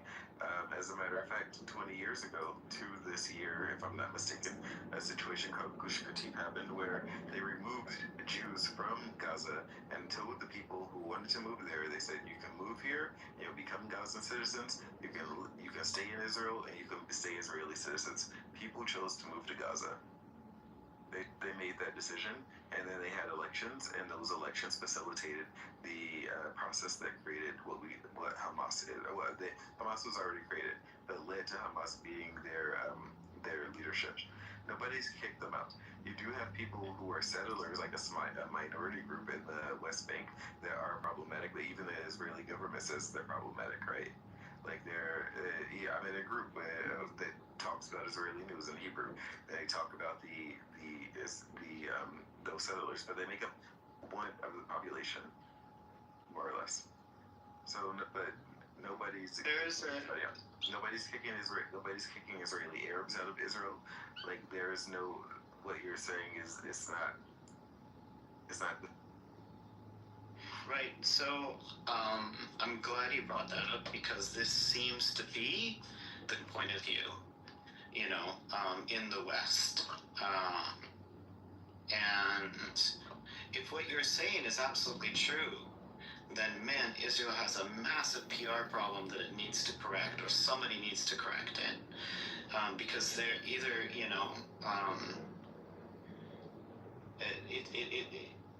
if like you're in it, I think you're in Israel, right, Shai? So the viewpoint, right? So I just want to give you the viewpoint from the West, right? The basic viewpoint from the West is like, the Jewish people started coming into the Eastern Mediterranean en masse around, let's say, 1900. There were people that were living there before, and a lot of them had been displaced, or the land's cut up, and they pushed aside. I understand that there's warfare. And if you take the people point of view that all is fair in love and war, then chop chop, there's no more argument. But the people, as you're saying, on the left would say there's all these displaced peoples, and that they don't have freedom of movement. And, there's been a tremendous amount of media coverage of this. And this is why a lot of folks in the West have this particular point of view, because it seems like, almost like the analogy that I was giving.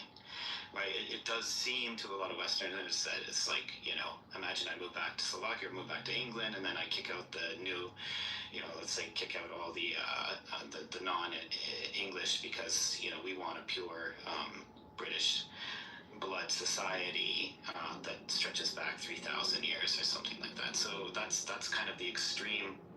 So from the point of view of some people, it seems like an extreme thing to do. I'm not saying I hold this. My mind has never been, I don't land. I've texted you enough. I think you understand where my heart is. Like my mind is never made up on any complicated topic. I'm perfectly fine with remaining completely open-minded and open to change at any point in view. But, this is the point of view that a lot of people have.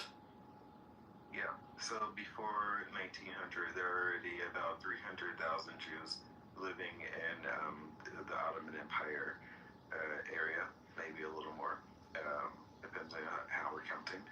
And many of those Jews were already moving to the Ottoman Palestine region that became Israel. So you already had a bunch of Jews that were already moving there from the Middle East and you also had it because of persecution, and you had a lot of Jews that were moving because they were already, or those that were already living there consistently, or you had Jews that were moving from Europe for reasons of persecution. What people don't realize is that at the time, Jews didn't even have citizenship in the territories that they lived in, because for the most part, they were in the Middle Eastern countries. At least they were considered dhimmis, right? They had second-class citizen status. They were living in isolated areas for the most part. There were some places where they lived in somewhat integrated areas for some periods of time, but they didn't have like rights or privileges of citizenship like you would sort of presume. They were, in some ways, they lived the same way gypsies did, the Roma people did, however you want to call them. Before, like during the time of kingdoms, right, where they were just sort of like roaming around or isolated to particular areas. And Jews also in Europe. Well, after what you're saying, the Balkans is a very good example of this, because during the collapse of the Ottoman Empire, a lot of the Muslims were kicked out of Europe, of places in Serbia and Croatia and many other places. I mean, some of them stayed in pockets, but as the Ottoman Empire collapsed, they were very much, given a signal, go back to Turkey sort of thing. So this is and you're right, and the Christians too were treated as second-class citizens during the Ottoman Empire. Most of the warrior class in the Ottoman Empire were taken specifically from Vojvodina, Serbia, where the men are massive people. For some reason, very, very large men. They were taken as slaves or sold by their families to the wealthy Ottoman landowners to serve in the Ottoman military. Yeah. So look, while there was a reconstruction of the lands of the Ottoman Empire, the Jews said, well, we're tired of being persecuted and not having rights or citizenship or self-determination from all over the place, right? Whether they were in Poland or in Ethiopia or in Iran or Iraq or even India, right? And they all did, and many of them decided to come together. Yes, it was the European Jews that were sort of pushing the agenda because they understood what a state was. They were there during the Enlightenment period, where the idea of states was really developed.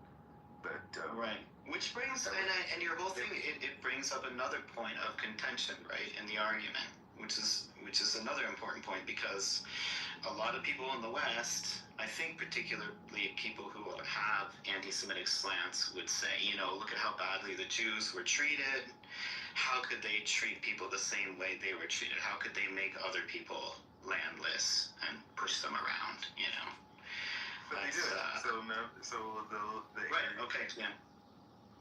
But they didn't. As a matter of fact, it was always the plan, at least as far as I remember my Jewish history, that the founders of the state or the architects of the state were inclusive of the minorities, so they wouldn't have been stateless, and the other people were outside of those that defined territory were also offered a state so they wouldn't be stateless. Then at the end of the day, those people chose to be stateless when they chose to reject the state. And then they said, okay, because we choose to be stateless, it's somebody else's problem. Yeah, it's you know more about this stuff than I'll stop talking now. But I always enjoy talking with you, bro. I do. I know you're a thoughtful person.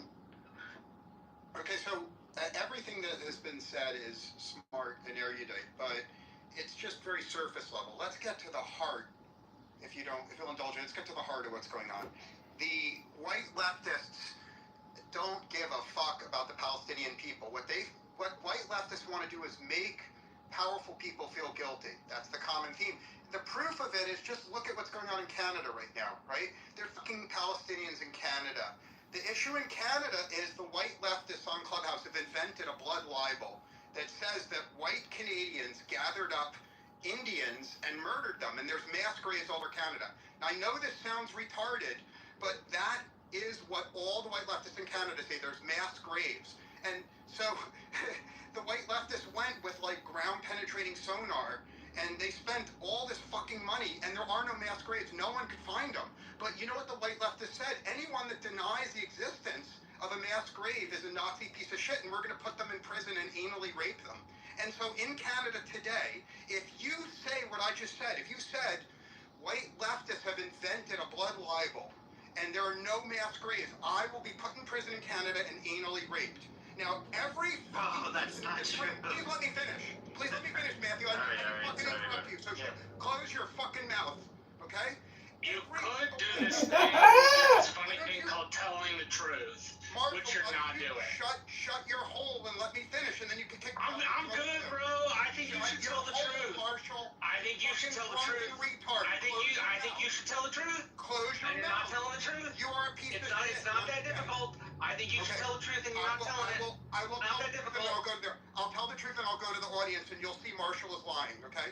Everyone in the room could Google it. It's called the crime of saying there's no mass graves. And every honest person knows the mass graves is a totally invented piece of shit by white liberals. And the reason why I bring it up, this was a room about Palestine. The same white liberals who invent fake crimes in order to make Israelis feel guilty, they're doing the same script. They're not that clever. They invented the exact same lie to justify hurting white Canadians, okay? And that's what they do all over. The final example is, if you listen to the white liberal retards on Clubhouse, they will not shut up about how guilty white Americans should feel about slavery. And every white American should feel guilty about slavery. But you know what the white liberals never say? Muslims took more slaves than white Americans. In fact, the number of slaves taken by Muslims... It's irrelevant to the discussion of American slavery. Because it's irrelevant! You are mixing terms intentionally to get people's viewpoint of view in a dishonest way. Okay, well, let me finish my point, and then you can criticize it. The fact of the matter is, do you know the term for Russians? It's called Slav. That's because so many Russians were taken as slaves by Muslims. The number of white people taken as slaves in history is much greater than the number of black people.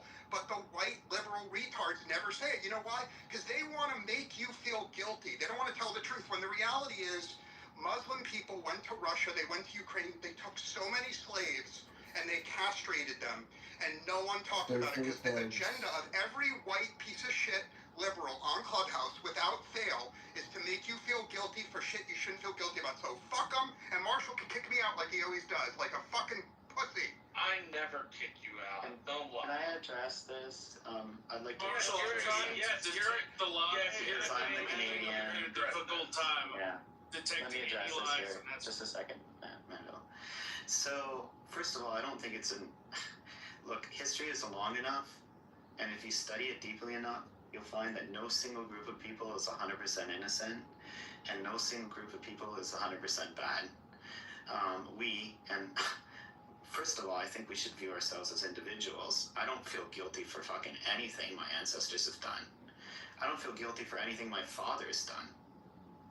Right? But I'm not going to stick up for my father if he does something stupid either. Let that sink in. Try to think that way. And try to get history accurate. He's right, 100%. Again, my family's from Serbia. Specifically the place where the Ottomans did take these, military slaves, because the people around this area are massive. Anyways, that's an interesting history. My family was a military family. Very interesting history. What is there mass graves? Depends how you might want to classify mass. Is it true that people that happen to be white, that were of the Catholic faith, or who perverted the Catholic faith, who probably don't represent the values of the average Catholic person? I wouldn't want to put them in the same category. That some of these men came over to Canada, raped and killed little kids, and were perverts and out of their freaking mind. That's absolutely true. That's absolutely true. Is it true that Canada's early government treated the Native people absolutely horrendously? For sure. But I don't feel guilty for that. Why should I? Why? Just because I happen to look the same as maybe some of these dudes that killed 200 years ago Yes, sir. horrendous things. I I become a British no officer. connection to that. And so I don't feel Lieutenant any His Majesty sees fit. particular group of people. Again, Can't believe my like I brother said, communicated this even on my if behalf. It's something stupid. I'm not Lawrence Washington. Yeah, I'm certainly not He going served to. us. If I were to allow it, purchase price for an ensign here in Cold Street is £700. Do you possess that, sir? No, sir. Then you must. Then why not seek to join the militia? Well, I wish to serve the crown as an actual officer. How much land do you possess? Media does try to make I'm a custodian under my brother's estate. Media does Mount try to Vernon. make us think of ourselves Education? as not I received a full individuals, schooling after my but father as died, kind sir. of representatives. But I recently obtained my surveyor's in license. this room, British all of us officer. across the world You have must the first be right gentle. to live as individuals. If I may, sir, how is it that my brother qualified and I do not? He owns Mount Vernon. Regular human He was being, properly you educated in can't do any of England. that shit. It's What's more, he's married to a Fairfax. Yes, and he's been a great mentor to me. as a leftist. I understand I've studied to become a gentleman. I've even compiled all I've learned. Some of these people Goodness, man, how much do you write? a land. Well, I compiled it from other books. It's called Rules of Civility and Decent Just to Behavior. say you plagiarized. No, But it doesn't mean. Oh, yes, but Imitation of great men does not make you one. Don't forget, we have. I ask again, sir, how may I become a British officer of the crown? You cannot. There must be a path. There is not. The Salem witch. For you. Yeah, like, do I think Christian? No, please. Christianity like that? No. Stop writing me Bunch letters. of fucking crazy people, you know? You don't like exactly. It's stupid. And any of the media or any of the TV that try to tell you that all the Jews are the same, all the Christians are the same, all the Muslims are the same, they're just fucking. It's ridiculous. It's a type of mind control. It's all bullshit. It's to separate us. And you see, we're losing our rights every fucking time, man. They pass bills in the Senate like at nighttime. The Democrat vote organizing. Literally, like We have to understand, if Democrat socialists essentially strip traditional Democrats of their position and become Bernie Sanders. The Senate working late into the night. What bill It's did they pass actually in the it's middle of the actually night? more common for the Senate to work late into the night than you can. What bill did they pass while we were sleeping, sir? Oh, there was a lot. You could just name one. Just one. Okay. Well, Position and become creating I'm saying 15 to 60 seconds of 3-minute clips for Why? YouTube, Are you lying to the room, sir? They don't do any real work. They don't do any real intellectual exploration, any education. If you're a professional and you're a doctor, like a dentist, or a heart surgeon, or a realtor, you have to do continuing education. I'm gonna ignore you because you're uneducated, so it's okay. Did you lie, sir? What bill did they pass while we were sleeping, sir? And why are you lying? Oh, absolutely nothing. They never did. They never did. Yeah, well, that's what I thought. Why did you say it then? I'm sorry. Why did you lie to us? L retarded. I'm sorry. Why did you lie? Oh, I'm sorry, L retarded. I'm sorry. Well, why did you lie? L retarded. I'm sorry. You don't understand. No, I didn't say if you were sorry. I said why. I wanted Norm, for fuck's sakes. What's that? Why did you lie to this room, sir? I said I'm sorry, L retarded. But why did you do it? L retarded. I said I'm sorry. But that's not a why. He apologized. We can move on. He apologized. Please try not to lie, okay? Thank you. Our politicians are just spammers, and they're liars, and they're hypocrites, they're fraudsters, and they're thieves. I am complete. This is Yo, truth is false. We're going to Jay first, and then we're going to you. This guy in La La Land. Yeah. Can you mic up this annoying? It's really, really weird. Like when we do this thing of when we're complaining, did he just leave? You got this one. Well, I was responding to Matthew because it's really weird when I hear from people, especially when it sounds like they're Trump supporters or people on the right, and what I would deem as the far right, when they're like, oh, you should, the media is trying to, group us all together, and I'm not going to feel guilty about, what my ancestor did. who's trying to make you feel guilty? Is it guilt if you're simply acknowledging history? I know that this president likes to completely whitewash and reshape history. Oh, sorry. I'm in the Matrix? Oh, this. Can you hear me right here? I actually agree with you. I agree with the history, guilt tripping if it's factual information. Assuming and implying or just attempting right the wrongs of history based on your arbitrary point where you feel like that begins is the fucking problem. So JJ, I'd like that's to. Kind of what I'm saying. Well, I'm not really done. Sorry. Yeah. So what I'm saying is, it's just very problematic because this literally is the president and the administration that has made their whole political, stance off of this, off of grouping everybody with a little bit of melanin in their skin in this country as the other, as the less, as the people who are going to. Am I in the matrix? Everybody has melanin in their skin, JJ. Well, yeah, but the visual melanin, because it seems like everybody has melanin. No, right. What I'm saying, but you know what I'm saying, Norm, is that I'm saying that this president is trying, and this administration has basically infiltrated the Republican Party and galvanized everybody to literally hate groups. So it's just kind of really rich when it's like, oh well, the media is trying. Listen, is there bias in the? Let's just clear this shit with the media. Is there bias in the media? What group does MAGA hate? Immigrants, Mexicans, Haitians, Somalians, black people who don't subscribe to their version of what it means to be American or are Trump supporters. Everybody, leftists, everybody, especially if you're a leftist and you're black or part of any of those groups. So MAGA doesn't like people who disagree with them. Yeah, well, no. Doesn't like is a problematic mitigation. They actively hate and actively villainize, right? Because it's not even just about hate. Because I don't really care about how you feel. It's about what you're talking about and what you're saying. And they literally villainize and demonize and try to dehumanize, actually, illegal aliens, all of this stuff. When they don't. Is that like what the left did to Charlie Kirk? No, we're not. This is not about that. This is what Charlie Kirk did to Charlie Kirk. Charlie Kirk was the one who was saying that black women don't have the brain processing to be in certain positions.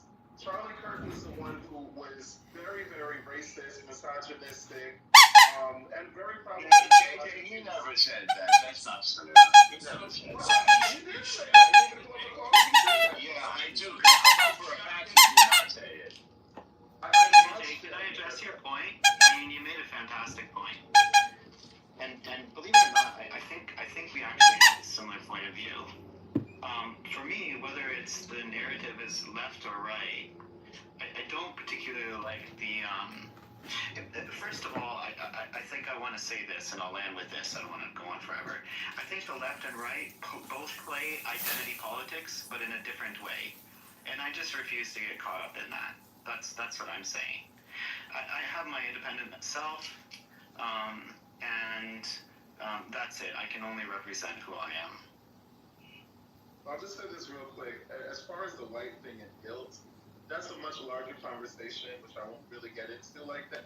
It's not about making you feel guilt. I don't that the genuine part is about making white people feel guilty. I agree. I agree with you, JJ. You just said that people who go on college campuses and say things you don't like should get shot in the neck. I did not say that. Okay, so here goes like when we try to spin something. I didn't say that. I'm not taking the bait. Don't misquote him, please. Don't, whoever edited the don't misquote JJ. He did not say that. I never misquoted anyone, so pass the mic. I'm not talking to you. Whoever said that JJ said that you should shoot people on college campuses was lying. And I just excoriated somebody for lying to this room, so don't you go ahead and do it, please. Pass the mic, I am not lying. Yeah. So just to be clear, if you need to hear this, because it's really weird because we don't ask this from Trump or his administration, but I will do this because I'm way better and more elevated than him and educated. I disavow what happened to Charlie Kirk. I think it's disgusting.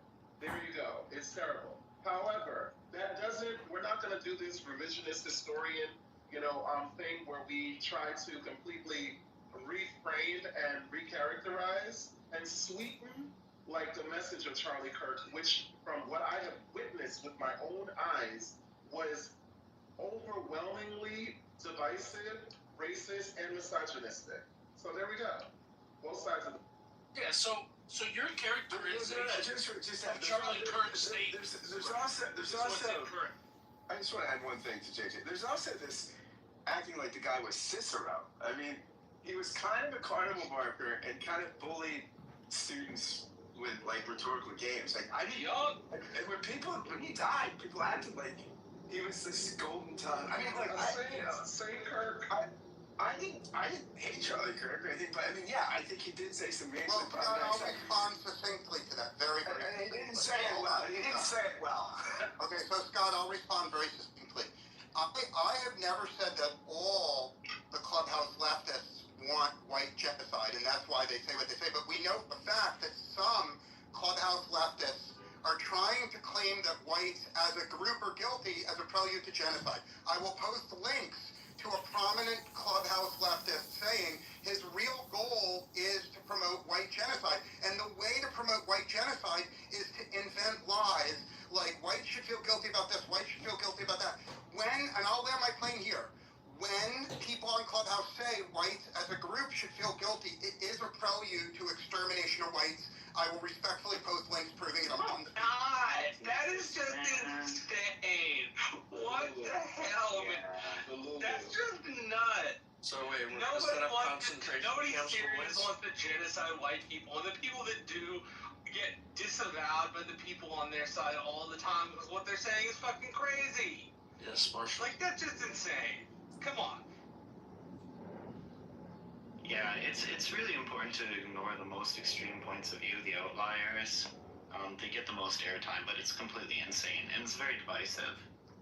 Yeah, but just to round about the point with the thing, I do think that it's a separate conversation in terms of like the media and the this particular agenda by Trump's administration to reframe history in order to absolve our ancestors in this country from the atrocities that they've done.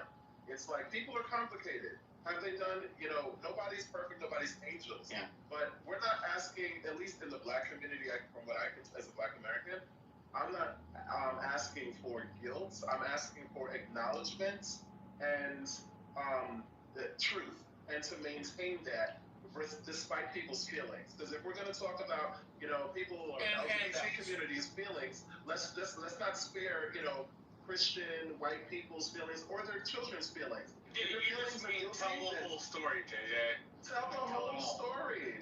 And why are you feeling guilty? Exactly. And then, your guilt is your own. Don't feel guilty. The problem is, Jay, is that sometimes people hear these sorts of things and then they take up the responsibility on their own psychological cord because our minds tend to fall back in a sort of recessive way, in a sort of amygdala type recessive way of like associating ourselves with what our ancestors did. And there's no reason to do that. There's absolutely no reason to do that whatsoever. Just in the same manner, like JJ, if your father did something horrific, nobody should ever hold you accountable for the things that he did. How is that possible? I agree. And I think we haven't crafted the narratives carefully enough or articulately enough or nuanced enough. But, the media, whether it's coming from the left side or the right side, they love to troll us. They love to make us feel bad and divide us.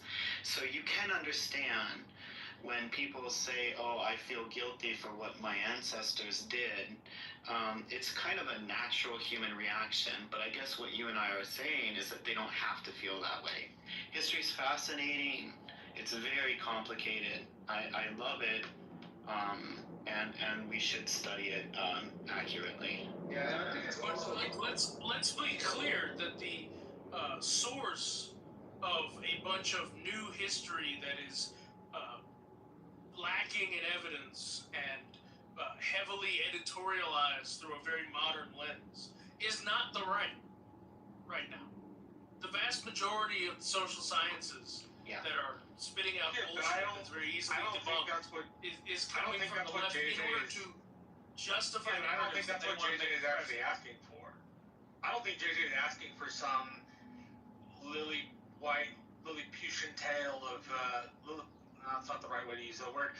Some lily white tale about America, and he's not asking that we just say the bad things. He's asking that you tell the good, the bad, and the ugly. Which means, say, for example, when telling the story about Stonewall Jackson, you have to admit that the guy was an ardent Presbyterian, devout. But he owned 9 people. How are you a devout Presbyterian who follows Calvinism and loves the Lord, and then you own 9 people? How do you do that? And those questions have to be asked. As a former Presbyterian, I take offense to the word ardent or enthusiastic. Presbyterian. Nobody realizes that's the most Presbyterian joke. Exactly. This is like an ardent Presbyterian. Presbyterians are not ardent. Once you become ardent, you become a Baptist. Marshall, I was listening to you. Is it your position that there are no ardent or passionate Presbyterians? No, absolutely not. I deny it. Yes. Marshall, I was listening to you, but there is no, especially I would say from 2000, I don't know, maybe 12 to 2020 in particular, there was a lot of really toxic, anti-white, anti-American, basically trying to completely do the opposite of whitewash, but make it seem like there was nothing redeemable about us, and that we were. It was basically to erase, and they went as far as to try to basically say look, just white people being around are bad. What? Well, okay, so that's pathetic. Way too liberal of a direction. I think people too often want to tell the bad things and not the good thing. But again, that's not what Jay was asking. Jay was simply asking that you just tell the story, right? The good, as I said, the good, the bad, and the ugly. And his answer to that was yes. That means you tell the whole thing. It doesn't mean you be un-American about it, right? Jay's not an impartial narrative. The way he... Hold on. The way Jay characterized it if you wanted, but he's just asking that you tell the whole story. That's not a big deal. When I tell history, I tell the whole story. Why not? He didn't accurately represent the views of MAGA that he disagrees with. He took an extreme. You said that MAGA voters in America hate all immigrants, and then you went on to list a number of countries. I'm assuming from the shithole countries list. Man, there's no shithole countries, bro. This is not a dislike. This is there are some shithole countries. A virulent and dangerous hate. I call it MAGA has for all. Not optimally They functioning. do. Not all Republicans. And not all Republicans are MAGA, but put it this way. When you have the KKK, Proud Boys, all of these people who are, chanting MAGA or saying that, Jews will not replace us, or saying that, people are poisoning the blood of the country, or that was Trump too. I get them conflated because they have the same rhetoric, that are saying that if people are eating cats and dogs, that was against Trump, and are Why are you talking about feds in Charlottesville? As if they're... This conversation is devolving into generalities and extreme examples. Yeah, no, but the whole point is that, it's really weird because one thing that I never like to do, is downplay people's intelligence. I feel like that's very few when people do that. So I do think that that people in this room, they have enough intelligence to understand like what's actually happening. No, bro. Let's not act like we're oblivious. No, you're at such a high level that we're not actually able to breathe up here, and we're gonna need you to bring this thing down to. So what I'm saying is that. Right, we might legitimately disagree though, JJ, about what the big picture is. And that's fine. But I think that we need to accurately, because especially if I'm being criticized for accurately depicting something, then we also do need to acknowledge what's actually happening in terms of this very racist, culture. I believe that Trump and this administration is largely responsible for, and has been ramping up, about basically anybody who is not white, lily white commercial users. I feel like in this country, because the only immigrants that Trump and people seem to is the white South Africans. Everybody else is not welcome. In the words of the great Lindsey Graham, Trump was a race-baiting, xenophobic, religious bigot. That was what Lindsey said. JJ, we let almost 1 million immigrants into this country every single year. That's more than any country on the planet or any country in human history, and most of them are not white. So I'm sorry, but your premise does not hold up. No, but that's not what I'm saying. What I'm saying is that there in terms of MAGA, what Mangold was saying, seems to be a very angry, very robustly racist pushback against that. And then when we comment on that, then it's like you're saying you're people are like anti-white and stuff. I have never heard anybody say that they're against illegal immigration. The president says he's in favor of legal immigration. And most of the legal immigrants are not white. Listen, we need immigration. We have a sub-replacement birth rate. So if we want the population to decline, and with it the GDP, we're going to need immigrants. We've always needed immigration, by the way. It's one of the secrets of our country's success. In fact, we're very not racist, which is, I think, we're a shining example to every other country in the world and every other country in human history. We're the ones we didn't start slavery, but we're the ones who ended it. Right, but that's why we need to keep that same energy in this climate, and we can't be saying things like, people are criminals. You can't just be completely denigrating an entire demographic. Whenever, what was this white girl that was killed that they always bring up? Lincoln Riley. What about which apparently was like a few years ago? For every freaking time anything happens, listen, nobody is perfect, including immigrants. But if you look at statistics, immigrants commit crimes at a lesser rate than American citizens. Literally, most of the people who commit crimes in this country are white. But there's no reason for illegal immigrants to be here. There's just no reason for it. But then what the conversation, which I agree, but the conversation needs to be, why is it that when we had a bipartisan immigration bill, Trump is calling out Republicans to kill the bill instead of actually working on it? Because he wanted to run on it. Exactly. Norman, do you mind if I ask JJ a clarifying question? So no, you don't have to ask my permission. No, I'm not asking clarification for you. I was gonna say something to JJ. I was gonna say the largest 4 immigrant populist groups that come into the United States illegally are firstly Mexicans, number 2 is Chinese, number 3 is Indians, and number 4 is Filipino. Can you show us where any of those groups are considered white, and how the United States is racist for bringing in brown and Asian people? That's not what I said, and I think that's a strong. No, I know, but that's what you imply, that Donald Trump only wants to bring in like white, waspy European immigrants and stuff. Or white South Africans. Well, I think that what you say matters. I think that rhetoric matters, particularly when it comes from literally the president, the leader of the free world, and his administration. And like when you literally say things like people are eating cats and dogs. And when you say things like people are poisoning the blood of the country, and you're literally only talking about brown people and black people, and people with different accents. I think That's a problem.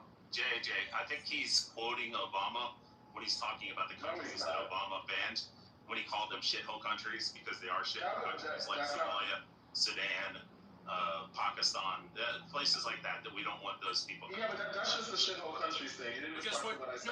What's the point the false implication that you're making is that the only reason that you could be against immigration from these places is a racist reason.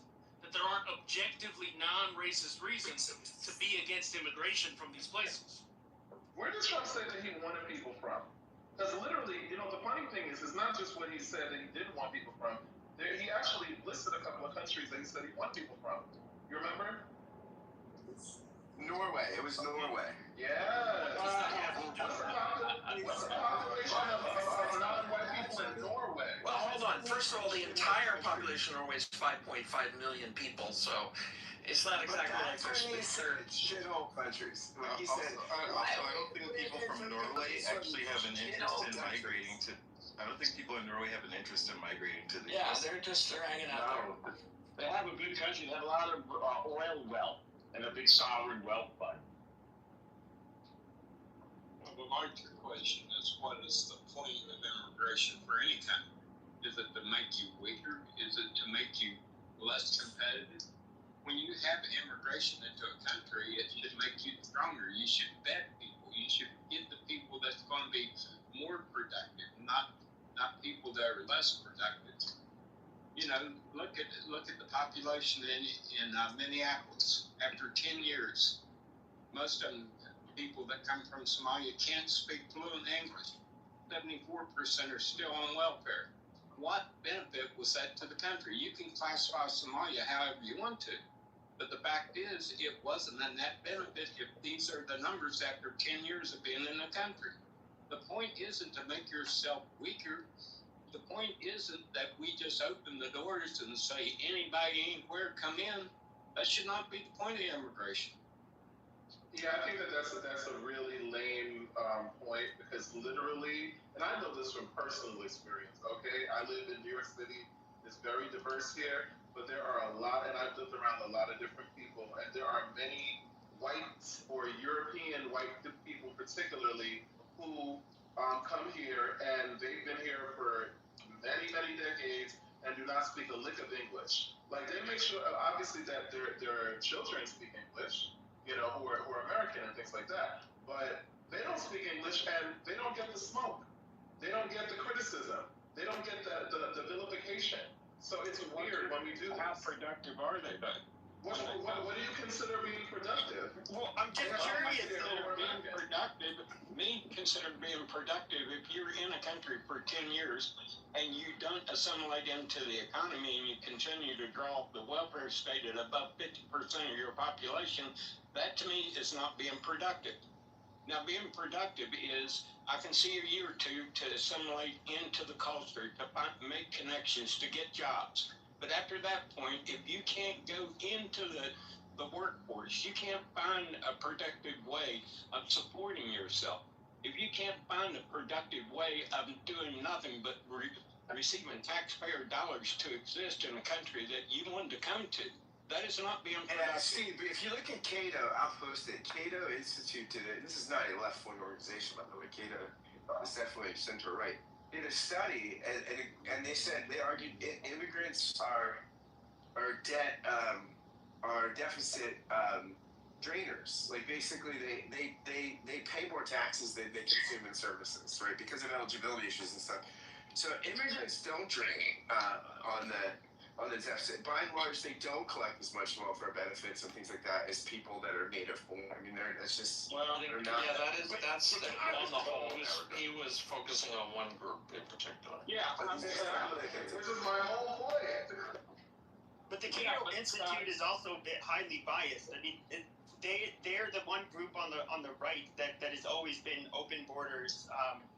I'd have to look at the study, but something tells me that it's probably been there's probably been several rebuttals to it. Scott, my point was not to the whole group of people that's coming in as immigrants. That's not my point. I'm saying that if you find that certain countries or certain population groups are not beneficial. Demographics. It's up, it's up to you as a government to kind of weed out the people that's going to be a drain to. Yeah, that's fair. Yeah, that's fair. I would, if I were in Europe, right, I would not take in as many Muslims from illiberal countries that come in not understanding free speech, not understanding they don't have the right not to be offended. I think that's the problem, right? I mean, absolutely, Steve. I think that you have to manage immigration sensibly. Absolutely. Yeah, and you can't attribute being kind of aware of what's going to make you better and stronger as a nation, and lay it all at the feet of some kind of nefarious, underlying, overarching gotcha program that's in place. I mean, you could take anything, any form of demographics, and weed out whatever you want to, and assign any nefarious action you want to. But that's not the point. And you know, so what about the American people that has to bear this burden? The American government is formed for the benefit of the American people. The American government is not formed for the benefit of every Tom, Dick, and Harry from every part of the world. That's not their function. They represent us. They don't represent someone in Afghanistan. They don't represent someone in Somalia. We elect them to represent our interests. Do you keep listening? That gets weird because we literally, if we're gonna apply that criticism, we gotta apply that. And Norm, I love you, but I'm not a fan of this war, and I feel like we need to keep that same energy when we're talking about entering in foreign affairs, even with our allies. Because at the end of the day, if you're talking about we elect them to represent our interests. This war, largely the American people do not support and have never supported. So why is it that we're spending all this taxpayer money on the war? You have the same scope for the war. But that doesn't mean that it doesn't support your interest. Just because you don't understand all the details of the foreign affairs or the foreign interactions as a normal civilian or citizen does not mean that it does not benefit you or is not in your best interest or even the global interest, right? Because the State Department does not have the right or responsibility to inform every citizen of everything that's happening in the world around it. It just has the responsibility to protect its national interests. That seems like a convenient excuse. But beyond that, could I address this real quick? Beyond that, if you go and do a simple AI query, what would be the implications for the U.S. and the world economy if Iran was to acquire nuclear weapons and if Iran was to use them in the Middle East? Go run that query and see what the global impact and shock to the global economy, the U.S. economy. It lays it out real clear. Okay, let's be clear. Nuclear weapons are required to not use them. It's all about deterrence. The Cold War taught us that. Well, with the Iranians, I tend to disagree because they have a belief in the 12th Mahdi, and in the 12th Mahdi belief system, it's part of their eschatology that the more chaos and havoc that they can wreak, that they can force the 12th Mahdi come back to Earth and Shiite dreams are realized. So someone... Yeah, I'm familiar with the 12er philosophy. Depends on if you're talking about 7 or 12ers or 11ers. Don't worry about the religion. Don't worry about the religion. Steve, let me ask you a question. Obviously, the previous MOU was off, right? But to remind me, to my recollection, that didn't have really anything in the nuclear. That didn't prevent Iran from getting closer to nuclear. Remind me. It said they would discuss it over the next 60 days. That was just a starting point for discussions. That wasn't an end point. You can have a starting point and an end point. But the larger issue is, let's look at what they've already done and their proclivity to do it. Hezbollah. They've destabilized Lebanon. The Houthis. They've destabilized their relationship with Saudi Arabia. They wreaked havoc in Iraq. This is their track record as a group of people. Now you take that same group of people and give them a nuclear weapon. Does it bother you, Steve? I agree with the end goal, right? Iran cannot have a nuclear weapon. They need to stop being a state supporter of terror. Do you think that the president made the case to America? No, I think he was framing it in a way that I don't think he felt that he had the political support on Capitol Hill to fully articulate what needed to be done in a comprehensive way. I think he kind of framed it. He smoothed the rough edges off of it to make it politically palatable. It's not going to be political. What do you do with the idea? I mean, JJ makes a good point. This has never been a popular. And again, I want to be clear. I'm not supporting Iran, IRGC, none of that, right? Is it working? Is it working? And I don't know that it's working. Is what? I spent $4.50 for gas. Here's the problem. Though. The reason it's not working is whether it be in sports or war, you want to make your opponent play from a position of weakness. Playing ping pong with missiles across the Strait of Hormuz is not an advantageous thing for us. What would be advantageous? It plays to their strength. Yeah, they don't have to worry about anything other than lobbing missiles at some of our partners, or occasionally lobbing a missile at our base. What would be advantageous to us, and what we don't have the political will to do, is to go in and take Carg Island, go in. There's another island. Pardon me? No, you got war's a messy thing. You got to go in and apply the pressure that's going to put the boot on their neck and make them say, I can't take any more. Yeah, the thing is that Iran doesn't work that way, and that is the complete narcissism of somebody like Trump, who thinks that he can just bully his way around everybody, and everybody's just gonna submit, like it's some sort of weird sexual fetish domination shit. It doesn't work that way. Iran has been. First of all, listen, let's just be clear, because we do this thing with leftists. I'm obviously very fully aware of Iran and it being a threat. However, this is not new. I keep hearing this talk about, well, we've been in a war, which they never said this shit before Trump. We've been in a war for 47 years. Okay, fine. So this is not new. They have known about Iran. The government, American government has known about Iran for several decades. They've come, and we've tried to do this thing before in previous administrations. They've all said no.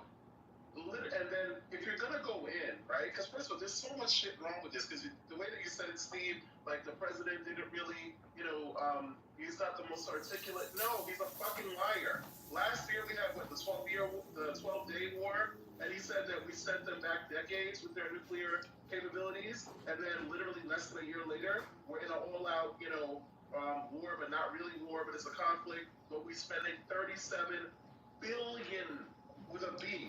$1 billion of taxpayer money. Trump is not spending his money. He got money. He's got plenty of money, right? This big guy. He's not spending his money. Okay, he's spending our money. So yeah, he needs to be very, very clear with the way that he does it, because it's reckless, and it's abusive, and it's disrespectful to every taxpayer and American in this country. That's not really true. You as a taxpayer, as an individual taxpayer, don't get a say so in how the government operates the money that it collects in taxes. Shai, that's okay. Shai, you're doing something that's weird. We unlike the point of the government is there to represent us, so they have a say. I mean, I don't know why you're talking. No, you really don't. No, you get a say every 4 years. He means Henry David Thoreau. Henry David Thoreau is a philosopher, as you know. The War Department during the Mexican-American War withholding taxes that would have gone to the Mexican War, and he said he wasn't. Essentially, he was the earliest version of a conscientious objector, who was just like, the war is wrong. We shouldn't be invading Mexico. We shouldn't be taking their shit. Yeah, well, the IRS didn't exist then. Not the IRS. Whatever taxing entity was available, whatever revenue service. The letter gets written. He gets a letter written back to him, which says, Mr. Thoreau, we understand what you're saying, but you don't get to direct where your tax money goes. Sorry, sucks. And I think that's what Shai is talking about. Yeah, but I think the Shai is very, very smart. So you understand that the sentiment behind what I'm saying is what's important, not just the technicality. When they're collecting taxpayer money by in definition of our investment and them representing us, of course we get a motherfucking say. Are you serious? We get a say. They're spending our money. When if they want to go in there and spend their money, Trump has this whole crypto grip and everybody's making money and he's this big, businessman. Go spend your fucking money and then American people shut up. But if you want to spend taxpayer money on this or the fucking ballroom or the fucking dirty ass, reflection pool with the algae that he has, yeah, we're gonna have a say. And it's not going to be what you like, Trump. I mean, look, people will definitely make their voices known. Call their congressmen, call their senators, make sure the dispersing agent, knows you're upset about it. Yeah, look, Congress holds the purse. They do exactly what you want. Congress holds the purse, JJ. Call your congressman. I agree, but rage baiting on Clubhouse is fun. I think part of the issue with this, with certain attitudes, is that they don't really understand the complex realities of what certain things mean, right? Not to say that JJ doesn't, but part of the complexity of all of this, I was watching this film earlier. I was talking about about 10 years ago, Russia, China, and Iran were making deals, right? They were making these weird backdoor deals. And I think this war has been planned for the past 10 years. It's not just something that Trump came into office and started. Maybe he has some other information, I don't know. But it looks as if we start drawing the lines and looking at the weird history, obscure history that's been happening between certain parties over the past 2 decades, then it seems as if part of the war has been planned for quite a while. Well, I'd like to respond succinctly to our friend Shai. I think opposition to this war unifies two groups that hate each other. I think there are a lot of pro-American patriots, people that love America, that are against this war. But there's also a huge group of people that hate America and want to see America die who are against the war. So this is a very muddy, complicated issue. If you're going to discuss whether the war is a good idea or not, you got to know the priors of the person you're debating. Now, on Clubhouse, when I go into MAGA rooms, the MAGA people who hate this war are patriots. But when I go into progressive rooms, I see a lot of people who hate America, who want to see Americans die, and they're against the war. Some Clubhouse leftists, in my opinion, hate America, and that's the one Iran to have a nuclear weapon, and I'm done speaking. What do you qualify as hate America? Because I just want to be clear, because we do this thing a lot of times where we conflate hate with legitimate, valid, substantial criticism for something. So are we saying hate as in, like what Iran is trying to do in their rhetoric versus like Americans who are like, yeah, America is not, America has blood on its hands too, and we're not the picture perfect moral authority of everybody, but we still love the country. So which one? Well, I mean, this has been top of mind since 1988 for Trump. He once said, quote, "One bullet shot at one of our men or ships and I'm doing a number on Carg Island. I'd go in and take it." Which is 90% of their oil exports come through Carg Island, of course. That was when he was a private citizen in New York. That's absolutely true, Yaakov.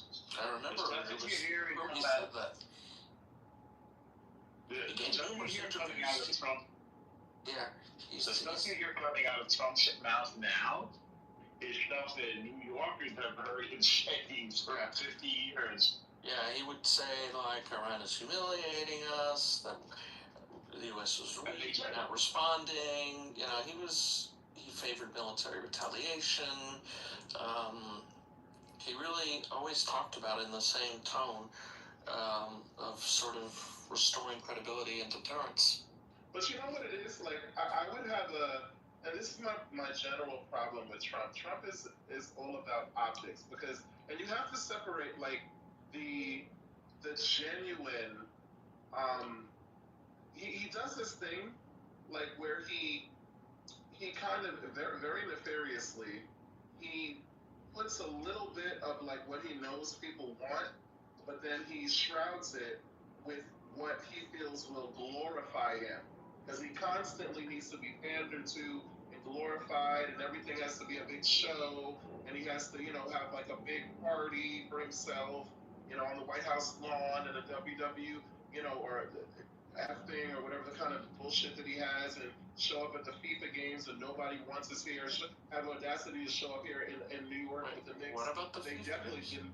That he showed up in the FIFA games in Spain, Spain in the picture, and Spain literally cropped his orange ass out. Shout out to Spain.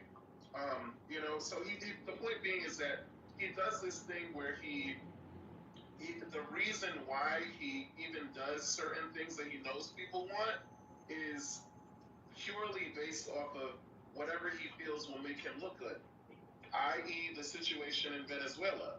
That was a situation that I truly believe that he did because he was told that it would be a good look for him. Was there some good that came from it? Of course.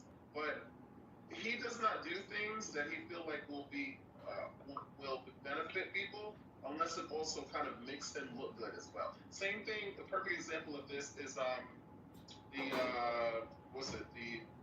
checks that he gave with COVID. You know what I'm talking about? Stimulus checks. Yes, the PPP loans or PP, whatever they're called. Yeah, that and like the stimulus checks. Stimulus Well, checks. stimmies and stuff. So it's like obviously there needs to be certain things done when it comes to like the wars. Because if he had my point is this: if he genuinely was concerned about the war and or not the war, the threat of Iran and certain things, there was a proper way to do this, i.e. listening to actual people, because Trump, who are qualified, because Trump has never been in the military, he has zero military experience, and he don't know shit about how to actually do these things properly, comprehensively. So what he should have actually done, to the grown-ups at this table who actually are experienced, and then he would have known that this was the complete wrong way to go about it. But that's not what he did. You know why? Because he always wants to put this show of force and brutality and strength, because that is his brand. His brand is brutality and force and abuse and grabbing by the pee and I'm this alpha male and all this bullshit. That is this performative toxic masculinity. That's his brand. So he always has to. The only problem that's grown up at the table is when it comes to Iran and the people that supposedly have done this for years have failed miserably for 40 years. But the track record of the grown-ups and the diplomats and the people with so much experience has yielded nothing. So that's their track record.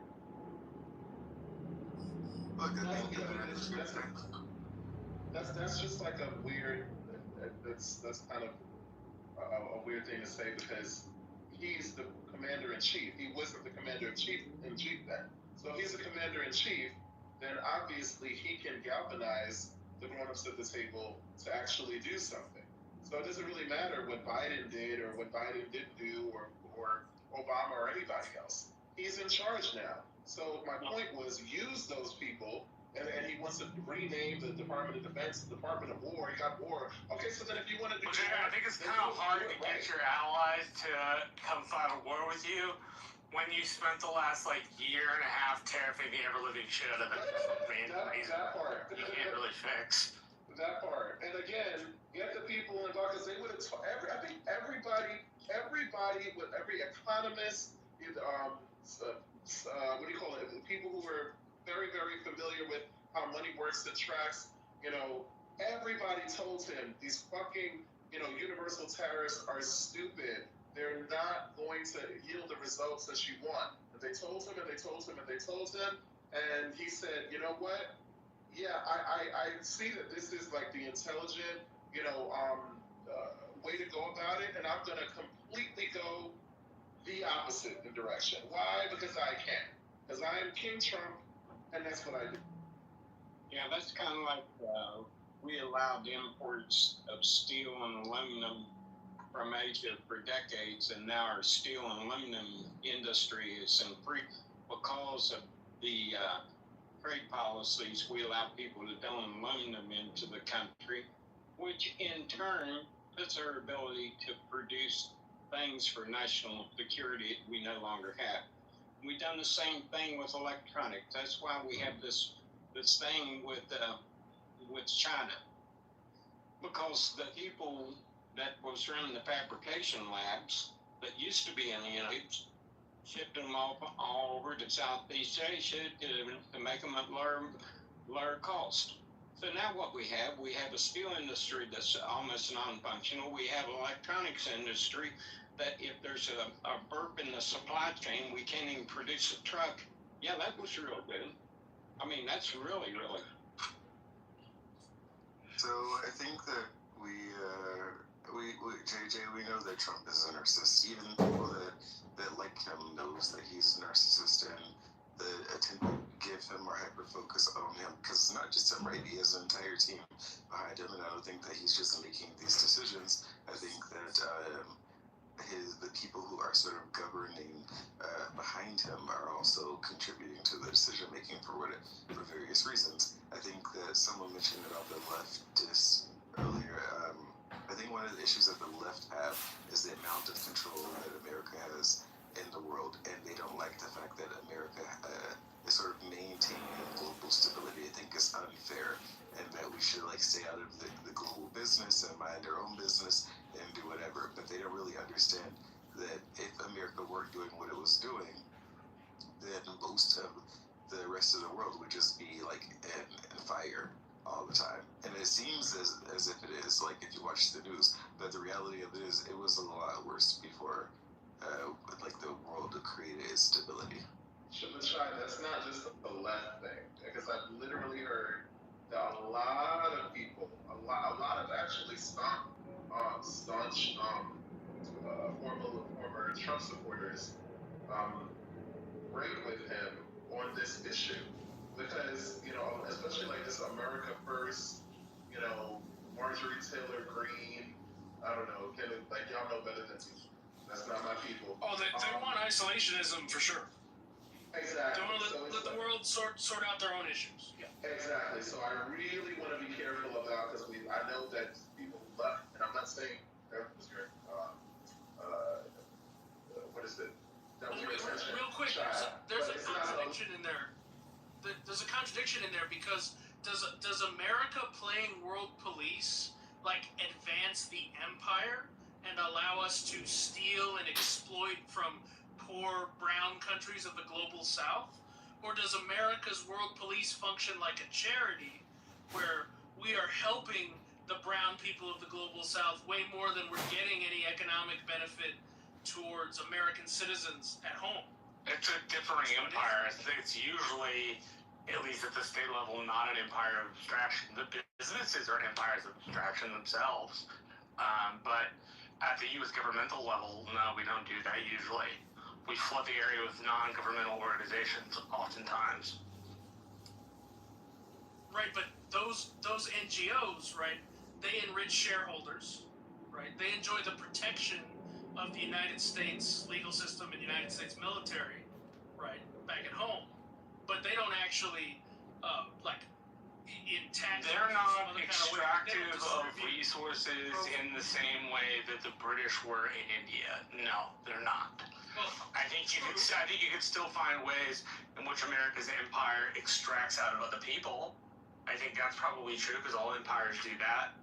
The extraction may look a little bit different, but it's probably there, because that's a characteristic of empires. People, and then goes and gives the global. I'm saying not just out of the American public. I'm saying there's got to be a way where it extracts out of other areas, right? Because empires extract.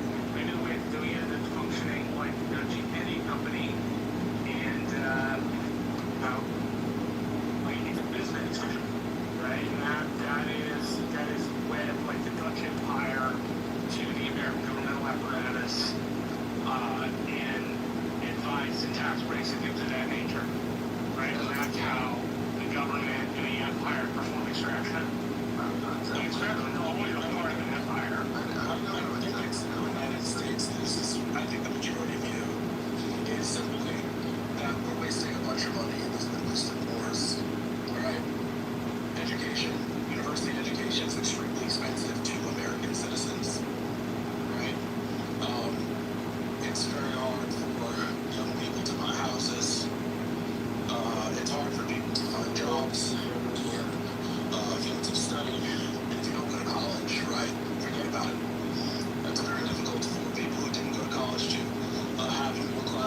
probably want to be first off.